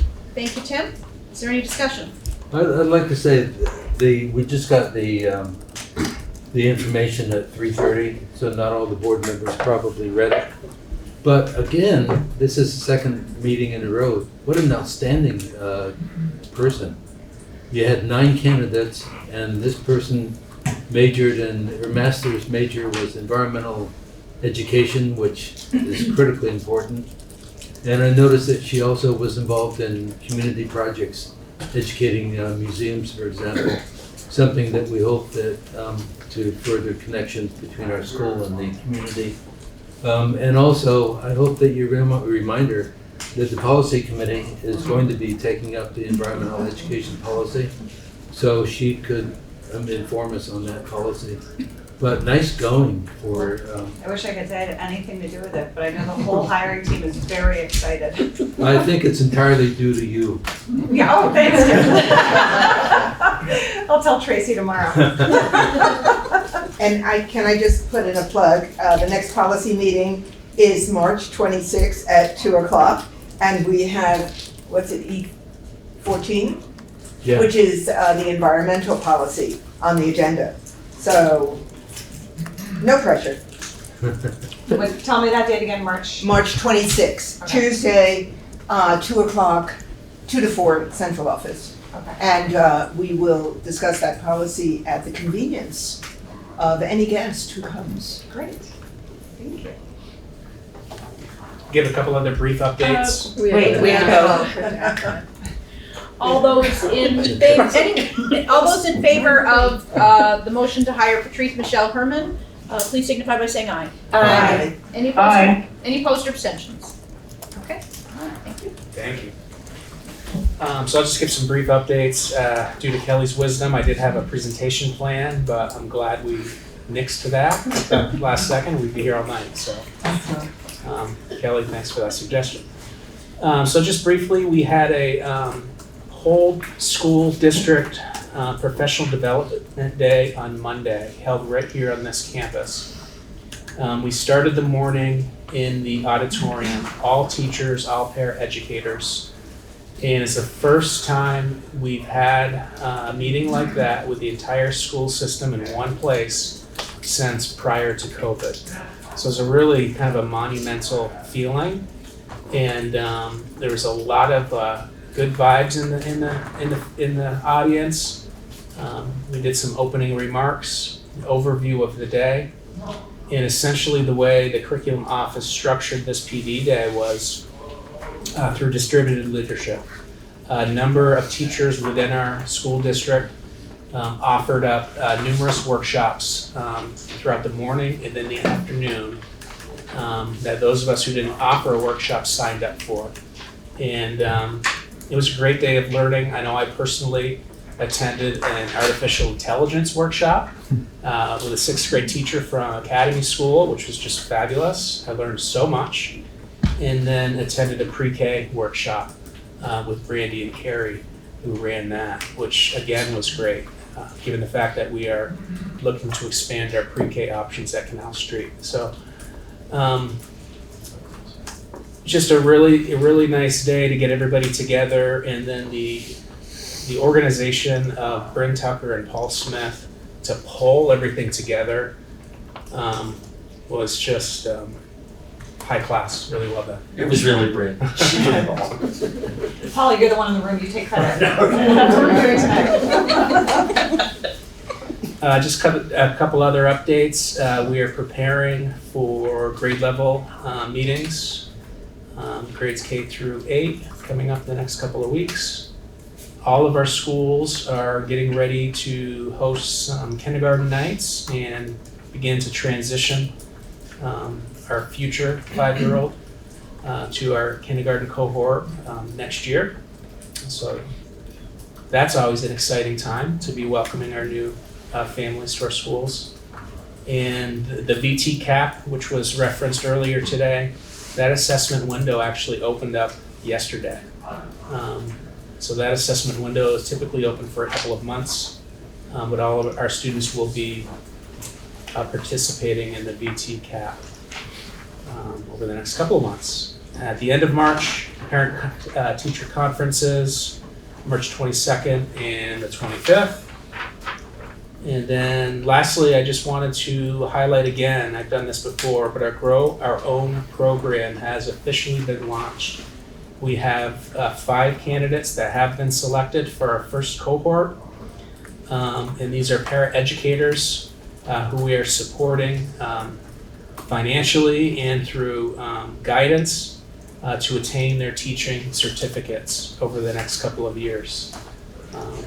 So kudos to Mike Kelleher for getting this program off the ground, for being the visionary behind that.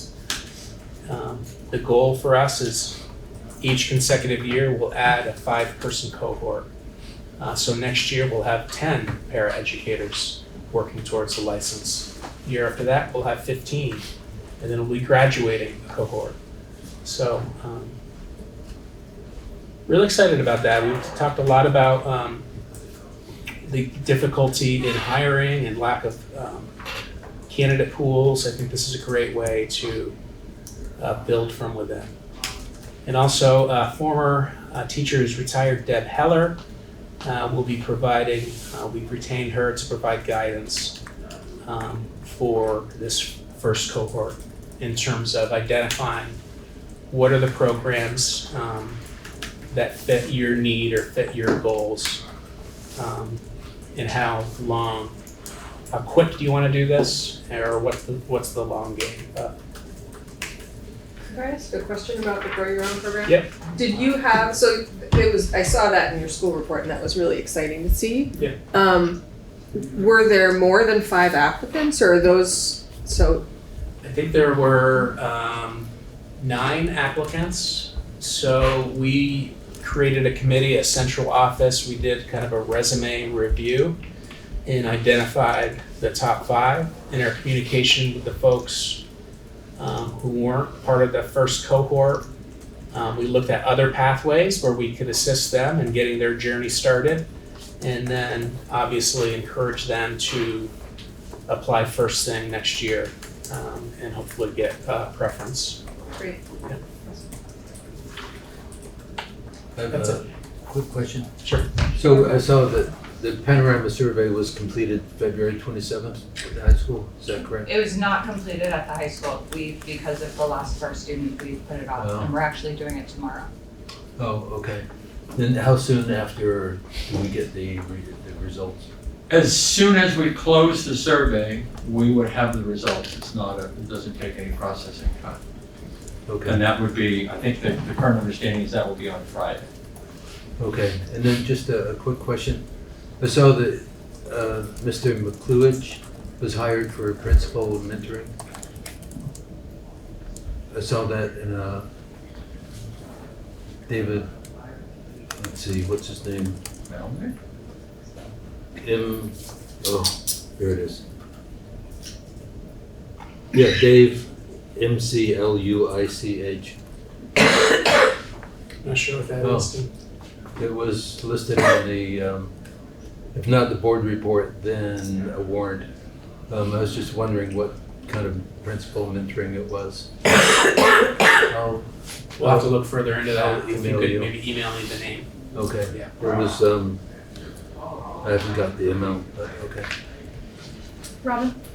I just wanted to say about the grow your own thing. I don't know if you remember this, Mark, but way back on the Brattleboro Town School Board, we had asked about if it would be possible to find a way to support some of our paras to become teachers. And at that time, the amount of funding available in that district was so small, it was like we can offer people a tuition support of like a few $100s a year, which is like no one's gonna get their degree on that amount of funding. And I just feel like this is a really huge benefit of being in a larger district, that we actually have, when we all pool together, the funds to be able to support our educators in this way. And I think it's really a powerful and exciting program that's happening. Thank you. We're definitely excited about it. Any other questions? I just wanted to ask about, I know we've talked a lot, this is referring to the school report and the leadership council section of it, which is still really bare, and I don't think that's necessarily anyone's fault. There was a kind of a weird, I post all the agendas, and there was a weird blip where everybody's cycles went off in February. So that might be part of it, but I just wonder if you've thought any more about what, this system, what came from you as the administrator and working with the leadership council. If we feel like there are adjustments that could be made, have you thought any about that? Or do you have if you haven't thought about it, do you have a timeline or a plan as to when you might be able to address it? Well, the goal after our last orientation was to conduct another orientation mid-year, like mid-March. So I think once we get through March 19th, Mo and I will start communicating with LC chairs around hosting a kind of a mid-year orientation and have that be kind of a collaborative process. Great. Can I speak to that? At the last BUHS LC, it came out that there's still large misunderstandings about the purpose of the LC and the very purpose of the school board. I'll send the comments, but they were really revealing of gross misunderstanding. My suggestion is that school board members be involved in the orientation. Sure. That way we're all on the same page. Yeah, that'd be great.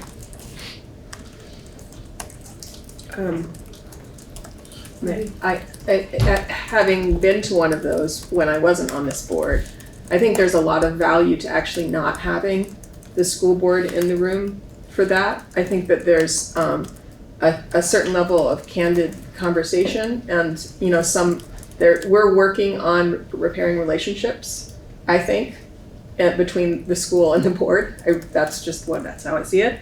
And so I hear that suggestion that Tim's made, but I also think it is a suggestion, and I think that considering Mark, if you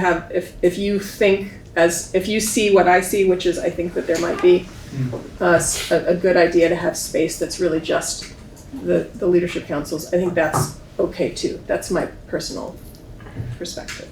I see Mary has her hand out. Mary. Hi.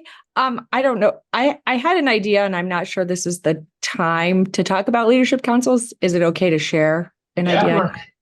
Yep. Okay.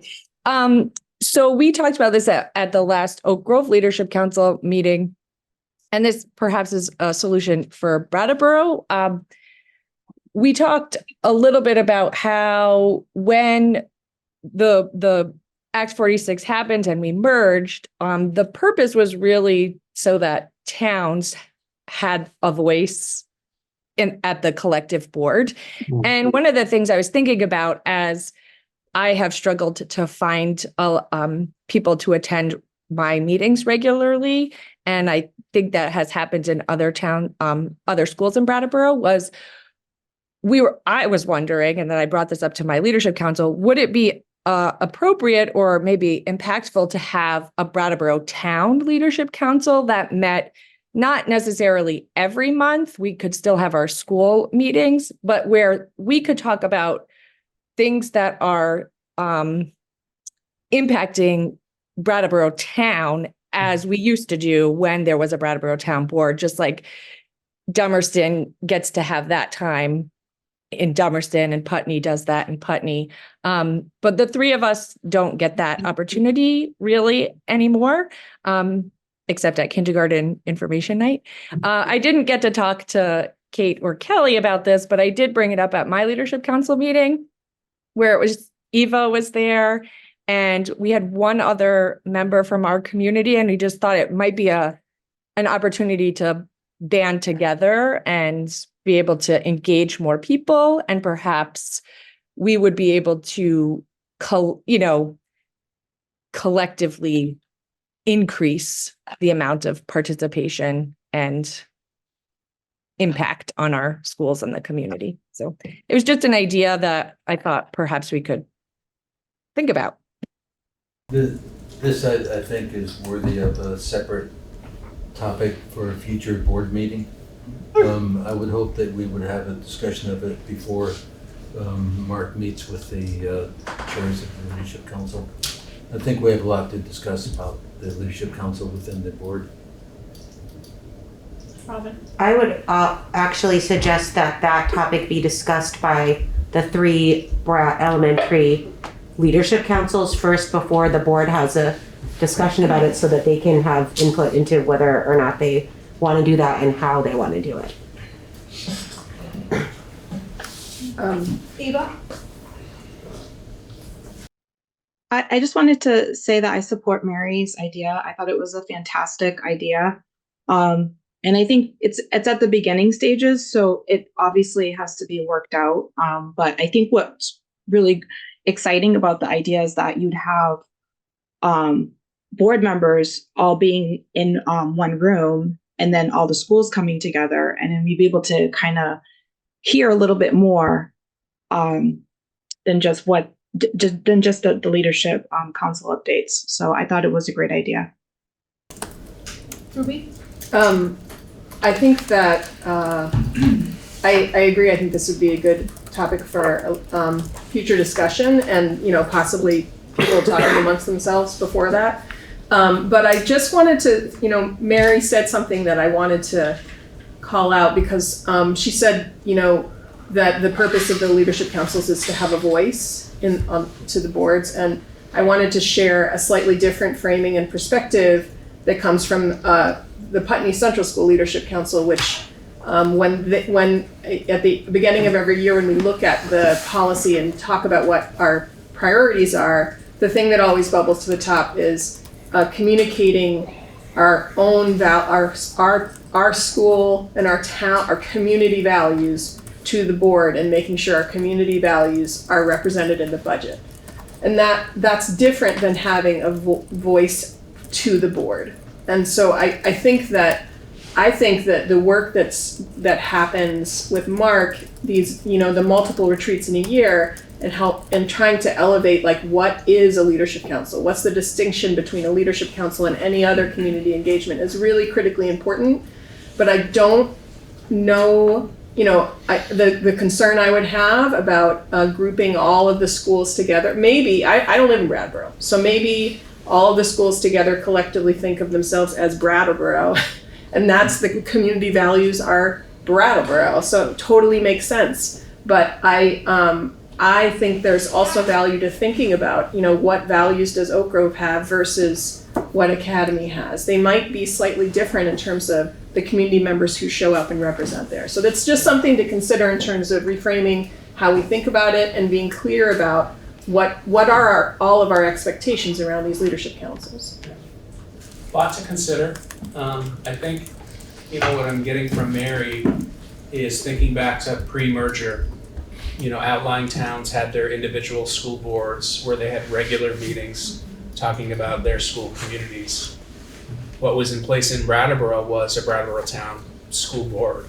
And we did come together regularly as 3 schools, offer our own individual reports. And I think Robin and Kim can speak to this, but I think at that time you could kind of see the differences as well as the similarities of the three schools within Bratttown. And I think there was definitely certainly a lot of value to that. But again, it's 8:30. I think a lot of really good ideas have been shared. I will plan a next step in terms of moving forward with that orientation, and then reporting that to the board, and then we can collectively think about what the best next step would be. It makes me think also about the changes that have taken place in Guilford, where Guilford does not have a leadership council at this point, and they have a PTO that's very active and very engaged, but there is no leadership council in accordance with policy H7. So it seems to me that at some point, as you do this wraparound and you have your summit with all of the leadership council chairs and others from leadership councils to share with you, it might be something that has to pop back to the policy committee for us to closely read that policy and see what can change or what's fixed in Article 15 that we cannot change. Makes sense. And the Guilford PTO has been sending representatives to those orientations. That's They have great. been a part of it. That's great. Yeah, just on that, the Guilford deal, the principal has invited me to come, and they're gonna have it'll be the PTO, and there is interest in starting up a leadership council again. So I think that meeting is gonna happen this week. Nice. Well, if we have nothing else on the administrative report, we'll move on to the clerk's report. Okay, so is there a motion to approve the minutes of February 28th and 29th, 2024? So moved. Thank you, Kim. Is there any discussion? All those in favor of approving minutes of February 28th and 29th, 2024, please signify by saying aye. Aye. Any opposed? Any opposed or abstentions? Okay. So we will move on to the warrants and payrolls. The warrants of February 12, 2024 in the amount of $185,531.67. February 20, 2024 in the amount of $118,146.59. February 26, 2024 in the amount of $234,576.38. March 4, 2024 in the amount of $1,154,981.50. And the payrolls of February 9, 2024 in the amount of $1,576,644.87. And February 23rd, 2024 in the amount of $1,692,847.08.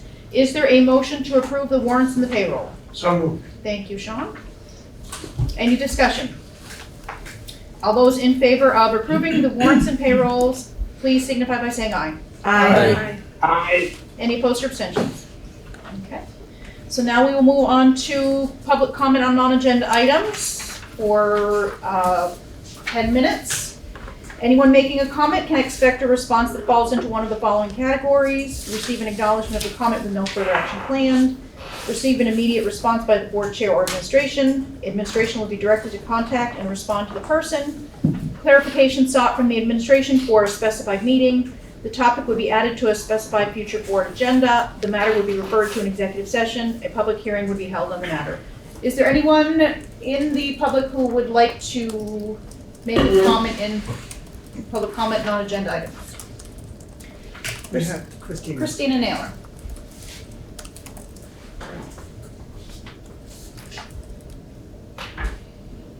We can't hear you. You must be muted. Liz has a hand up. Okay, she's having problems. We're gonna go on to Liz and we will come back to Christina right after. Liz?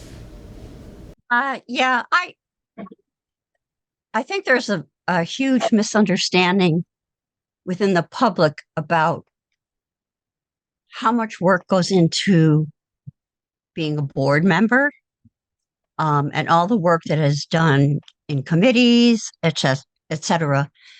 But I also have a concern about losing institutional knowledge. Anne holds a lot of that and knowledge about how boards work, Robert's rules, etc. Sean and Anne were both on the BUHS board. Kim and Robin have been on the Brattleboro school board, but coming onto this board, there is a lot of information that people need to absorb.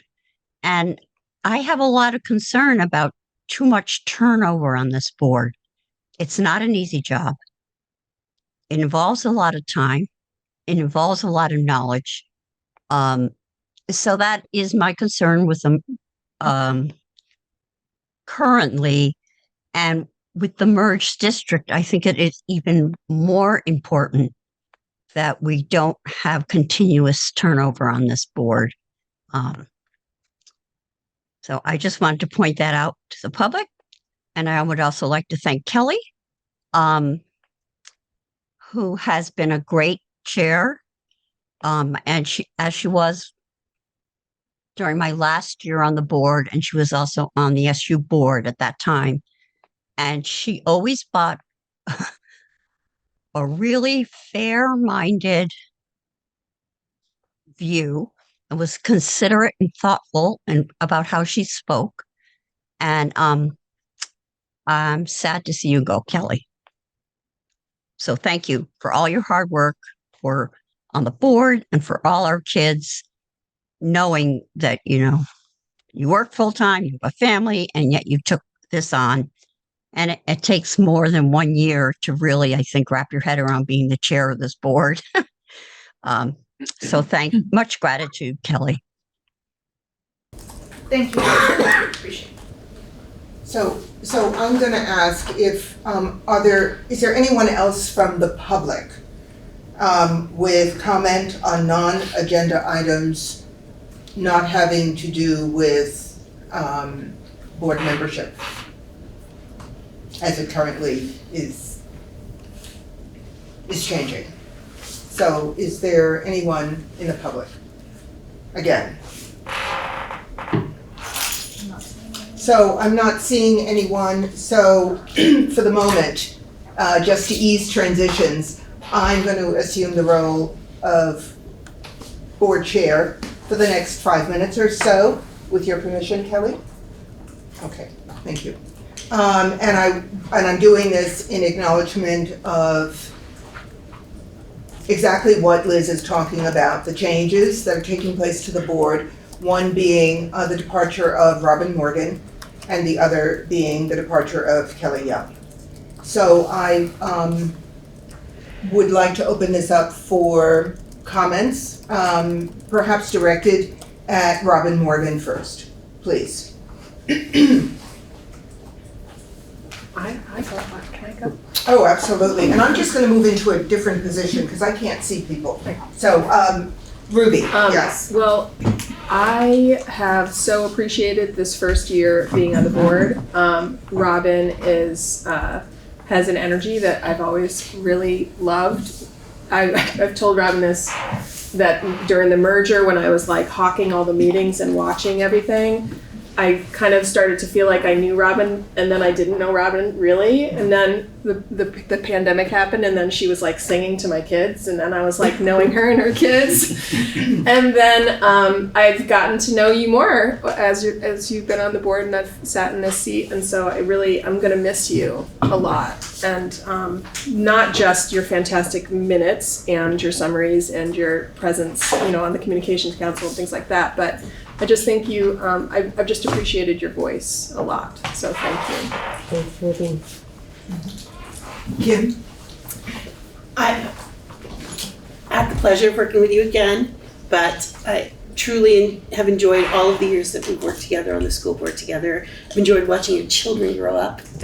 I remember you were pregnant with Maud when you first started working, and she looks like she's almost a teenager. She's only in first grade. I know she is, but I thank you for your thoughts,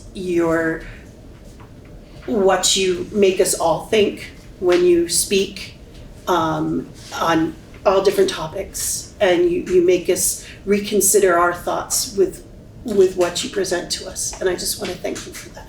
Thanks, Kim. You're welcome.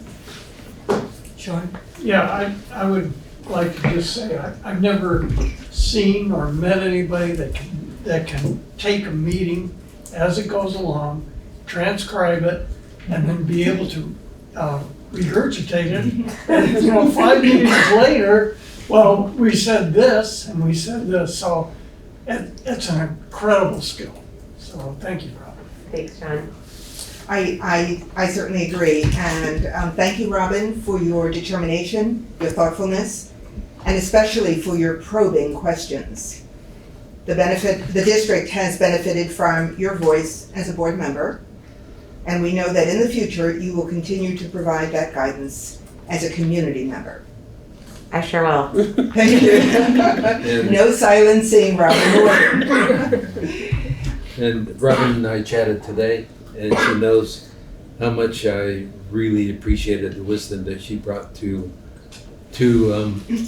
meetings that the public didn't have access to. They don't realize how strong a voice, how smart a voice that you brought to those discussions. So thank you. Thanks, Tim. Thank you. Kelly. I'm gonna try to do this without crying, but it's not gonna work. I'm pleased that I got to be the last person because I got to listen to everything that everyone else has said. And although I would have to agree with everyone, you take fantastic notes and just like whipping them out there, and so that's pretty amazing. But the probing questions, you're always thinking, and I appreciate that you're very focused on how things affect students and the family and communities and that sort of thing. So I appreciate that. Thank you. Thanks, Holly. I'd like to say a few words. Yes. Robin, I've had the pleasure of working with you on this board and the Brattleboro Town School District Board, and I've just appreciated your approach from back then to this day. And, we don't always agree on every topic, but there's always been an understanding of flexibility of thinking, I think, on both ends. And I've appreciated that about our relationship. And what I know about you is you come from a place of supporting students and doing what's best for kids. And ultimately, that is A+. You've been amazing to work with. Thank So you. congratulations on just an absolutely wonderful career as a school board member in servicing our communities. I do have a certificate of appreciation. I will read it. In recognition and appreciation of your service and dedication to the students and families of the Windham Southeast School District. Robin Moore. Thank you so much.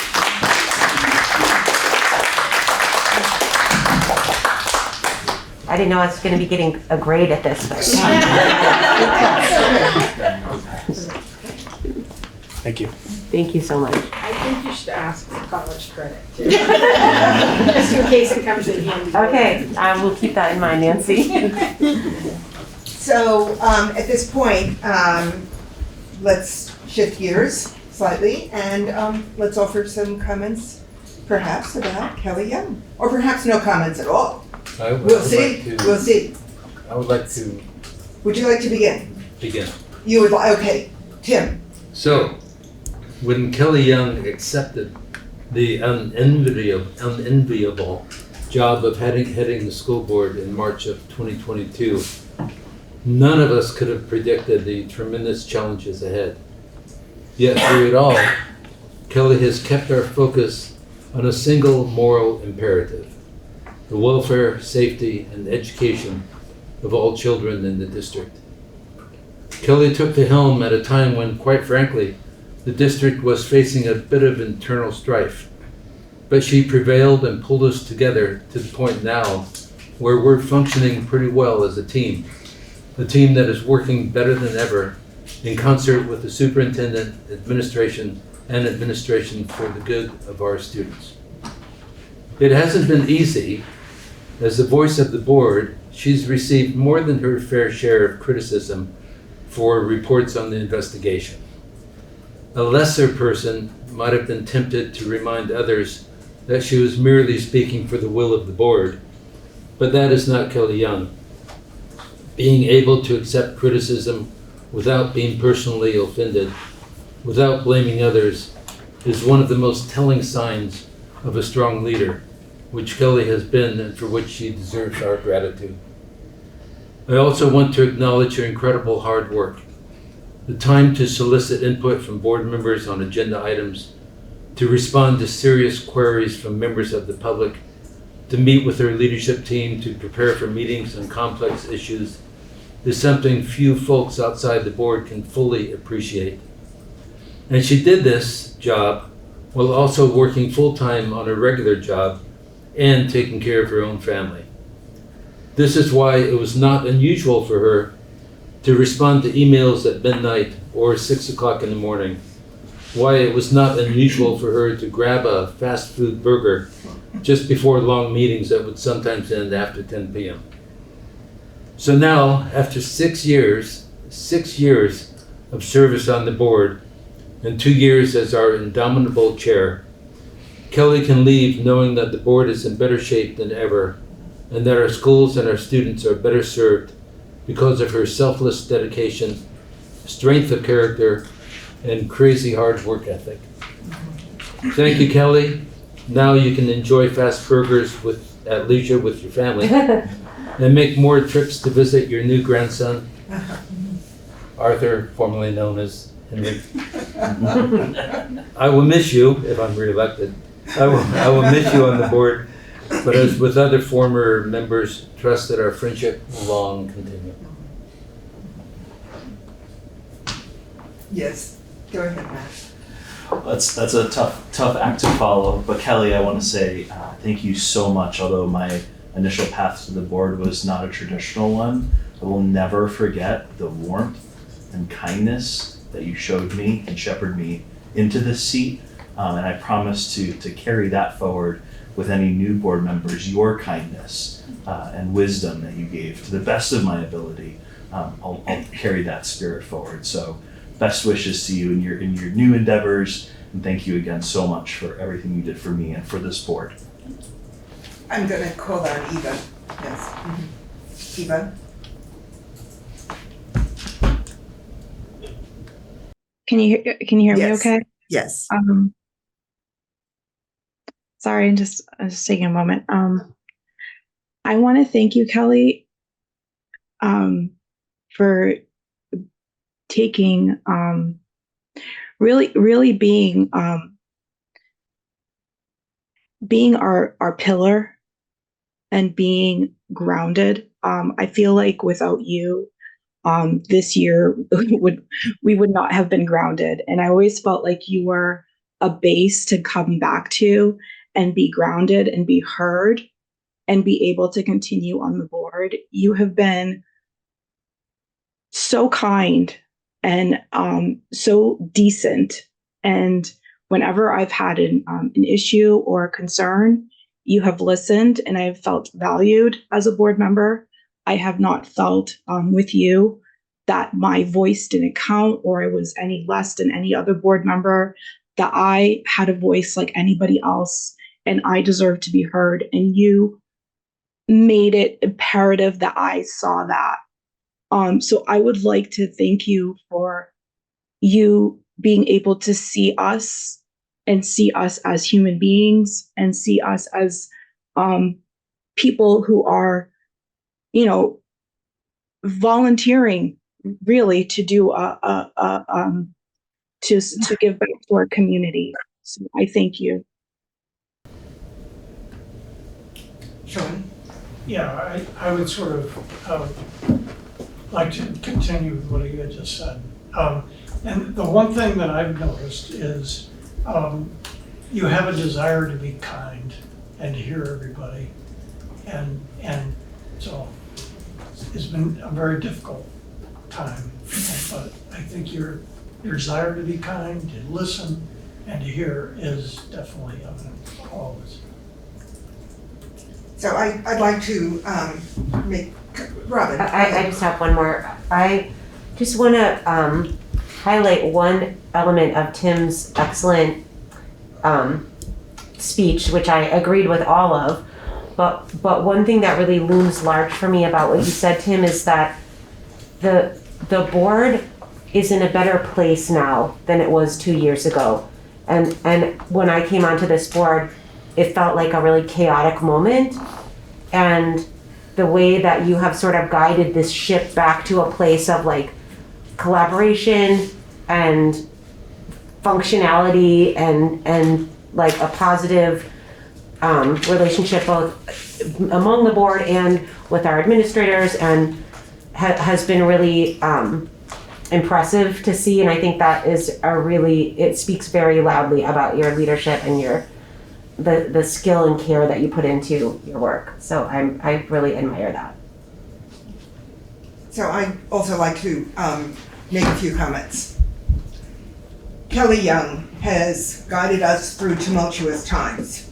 The resignations of David Scholes and Lana Dever, the termination of a principal, the board in quasi-judicial role, and let's not forget the masking forum and the mascot.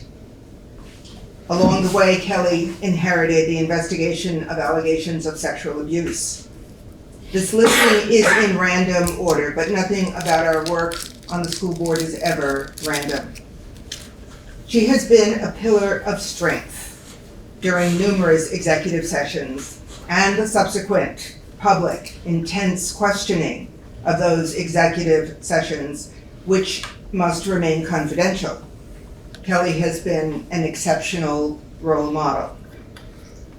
When Kelly became chair 2 years ago, her primary goal was to establish collegiality, partnership, and communication with the administration and the community.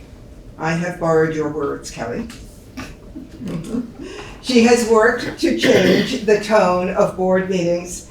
She has worked to rebuild a strained board relationship with administration by demonstrating a professionalism focused on the needs of our students. Without Kelly's brand of collaboration, we cannot do our job. Without Kelly's brand of leadership, we cannot serve the students nor the larger school community. With the reorganization in March 2023, I became a vice chair to Kelly as chair. We quickly discovered a shared rhythm, a way of hearing each other, a way of agreeing, and most importantly, a way of disagreeing. In March of 23, we moved beyond being colleagues on the board. We have moved into the realm of friendship. We chat about our families. We adore our children. We share the same work ethic and the same moral foundation. We immediately worked to identify the needs of the board and to share the workload. Kelly's vision of an orientation procedural manual stems from her own learning curve as a new board chair. 2 years ago, she began to build a foundation that would enable the next board chair to come out of the gate running. The orientation manual represents the compilation of Kelly's vision. During our February retreat, Kelly also identified the need for a board calendar distinct from the superintendent's calendar. Our current method of operation is to race from deadline to deadline in reactive mode in catch-up mode. She has identified the need for a calendar that enables us to anticipate what is annualized. We are already planning a follow-up workshop retreat in April, subsequent to the reorganization. This will be our first official onboarding orientation. Because of Kelly's leadership, we have a plan for the future.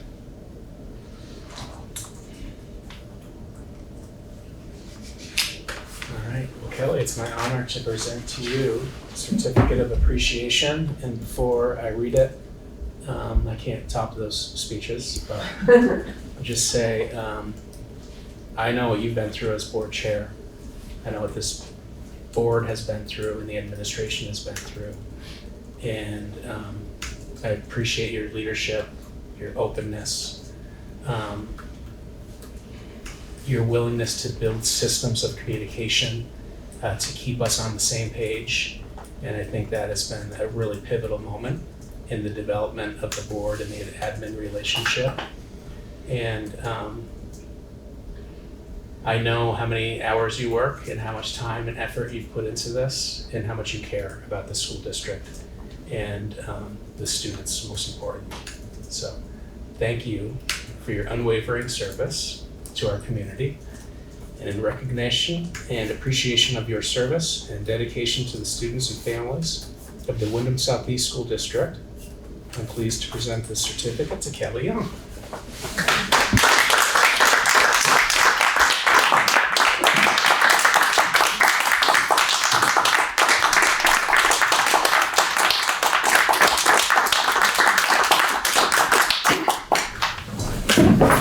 Well, as much as I would like to say I agree with any of those things, I cannot say that I agree with any of them because I have not done, it's not all me. It's been the board, every single board member I've worked with, every admin who I've worked with, the superintendent. You've all sort of made that happen. So I can't say that it's my leadership. I've been working along with you, but I appreciate, thank you very much. So now, before you make me cry anymore, we're moving on. No, not quite. I haven't relinquished my role. Oh, Excuse me, I'm allowing you to speak right now. So I'm wondering, Christina, did you want to offer some comments at this point?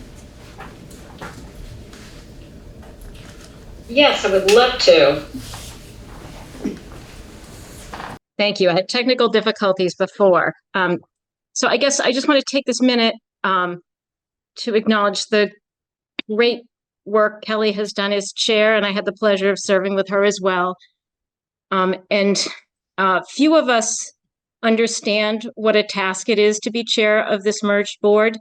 It's a small group of people, and I think where we are all sitting now, or soon to be sitting, is an indication of the challenges of being the chair of this board. The pressures, both internal and external, have caused really quick exits of board chairs. I knew I had to leave because I was going to have a hissy fit at somebody sometime in the public eye.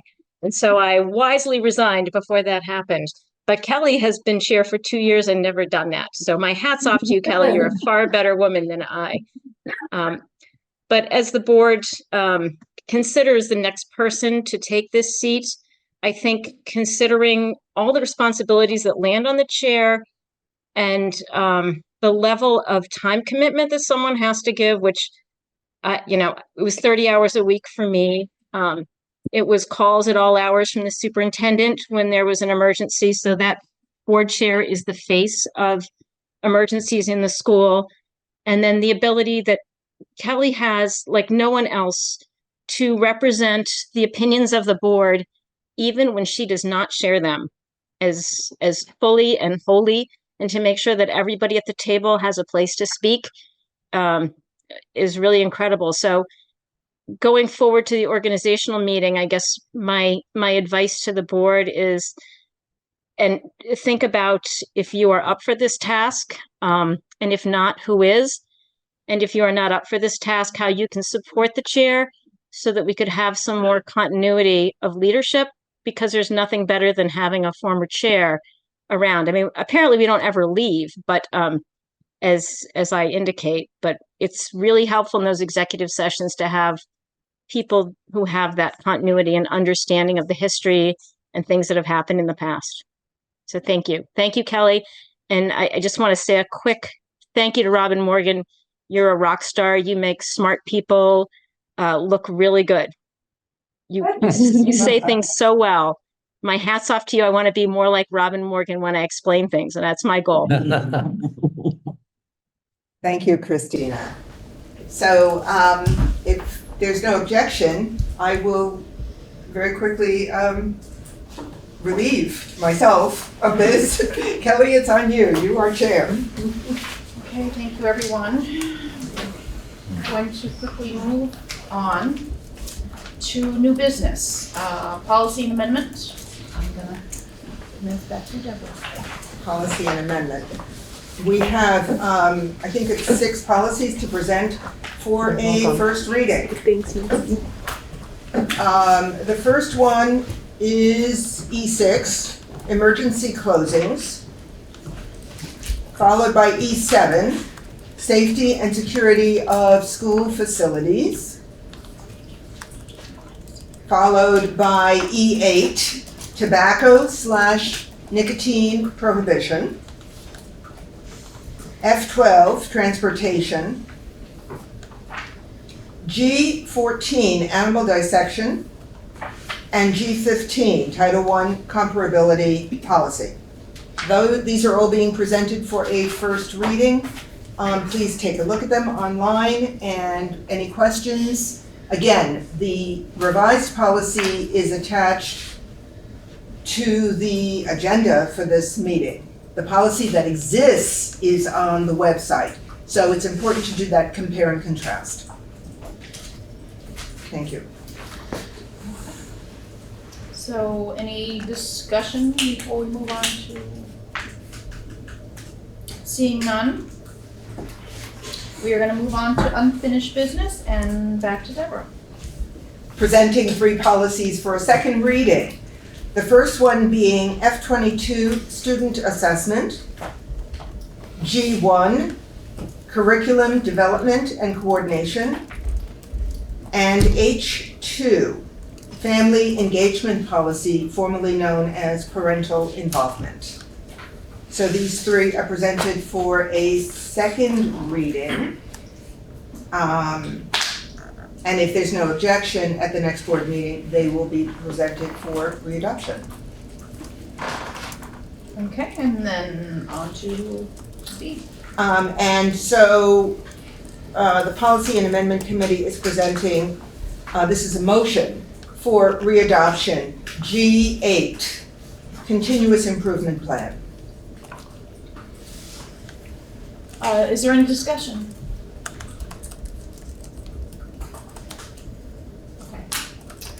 All those in favor of approving G8 Continuous Improvement Plan, please signify by saying aye.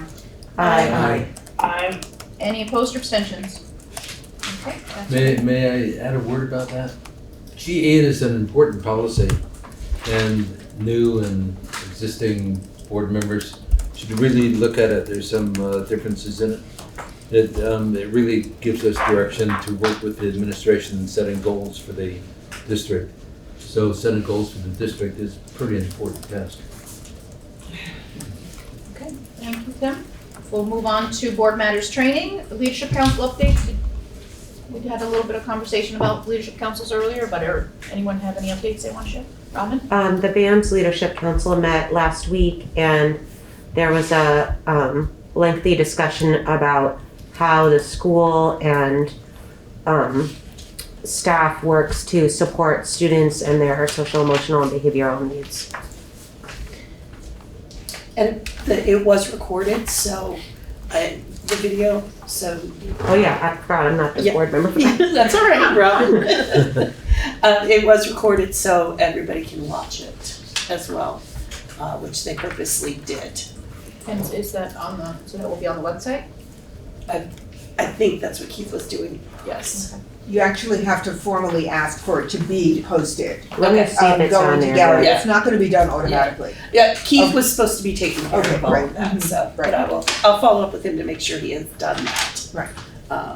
And they are looking to try to get more engagement with parents, so they're trying to, at the next dance, they're trying to do a parent engagement and inviting the parents, instead of leaving and, waiting for their kids to be done with the dance, to have a parent get together in the cafeteria while the kids are enjoying their dance, and having refreshments and things just so the parents can socialize and get to know one another, and hopefully get more interest and involvement with the leadership council, which would then, once they're involved there, when they move to the high school, they can move on to the high school leadership council. And come on, Matt. Green Street Leadership Council brought forward some really great conversation yesterday when we met. Particularly, they wanted to note they appreciated the board attendance and support in their Leadership Council. And I also wanted to just highlight the tremendous work that Green Street was doing, particularly around the reduction of seclusion and restraint in that school. It's something that Kate's been tracking and has had significant progress in. So again, I just want to continue to tout the good work that Green Street's doing. Okay, Eva? I met with Oak Grove, and we had a really good conversation. One thing that did come up was about the food. So the food has gotten better, but there are still things that we need to work on. For instance, on Tuesdays is Taco Tuesdays.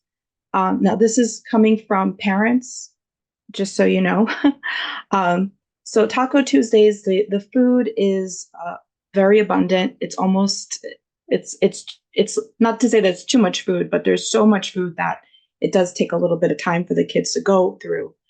But then, however, on pizza, kids are only able to get one slice of pizza, and they get one slice of pizza and one piece of fruit, and then the other kids can leave pieces of fruit up top, and they take that fruit. But one thing that they're saying is that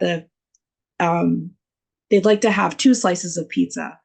And one thing that did come up in the conversation was that kids aren't allowed to get seconds. So they're only allowed to have that first tray of food. And then one of the questions came up about food waste. It's still there's still a question of how much food waste is there at the end of a school day if kids aren't allowed to get seconds. So that was it. Thank you, Eva. Any other leadership council? Yeah, I do. Yeah, so this is from Dummerston. Last meeting was February 15. So I'm just going to read. I was not at that meeting. The Dummerston Leadership Council formally requests that the school board prioritize the issue around the shortage of substitute educators to fill essential roles and provide adequate staffing to fulfill student services and contractual teacher obligations. We request this issue to be put on the board agenda ASAP with confirmation of advanced notice greater than a warned meeting. The next Leadership Council meeting is this Thursday, so I will get a better sense of what kind of notice they're talking about. We warn our meetings, the agendas are posted, and I know that I forwarded an email from individuals at the Leadership Council directly to Mark, and he responded at the prior board meeting, very specifically with 6 points dealing with substitute teachers. So we'll go through it again, and I know Julianne will be at that meeting as well. Good. And I believe that the entire Leadership Council should likely have that response, right? I think they were all CC'd. They were, 28 people were CC'd on that, 28 people. So for sure, I have your response in my folder. Great. Okay, so then we will move on to board subcommittees. Any committees? Kelly, can I just share something quickly? Oh, absolutely. From the BUHS one, just because I want to put this out there. I shared it at the leadership meeting, but last week, after we lost our student, someone from the community sent 500 carnations to the high school with a note that I just want to read because I just think it's just a lot of gratitude for the community. WHS community, students, teachers, staff, administrators, at all. May these flowers symbolize the love and support we have for who you are and all you do. The flowers are for anyone who needs a hug, a reminder that they are unique, special, and necessary, a smile, a spark of hope. Please take a flower if you need the reminder. Please give a flower to anyone you think of that might need one. May these flowers also be a reminder that the beauty we see in the world is a reflection of the beauty within us. May you be showered with joy today. Sincerely, so many that care. That's nice. Thank you. I just wanted to share that. Thank you. And this was sent anonymously? Mm-hmm. Wow.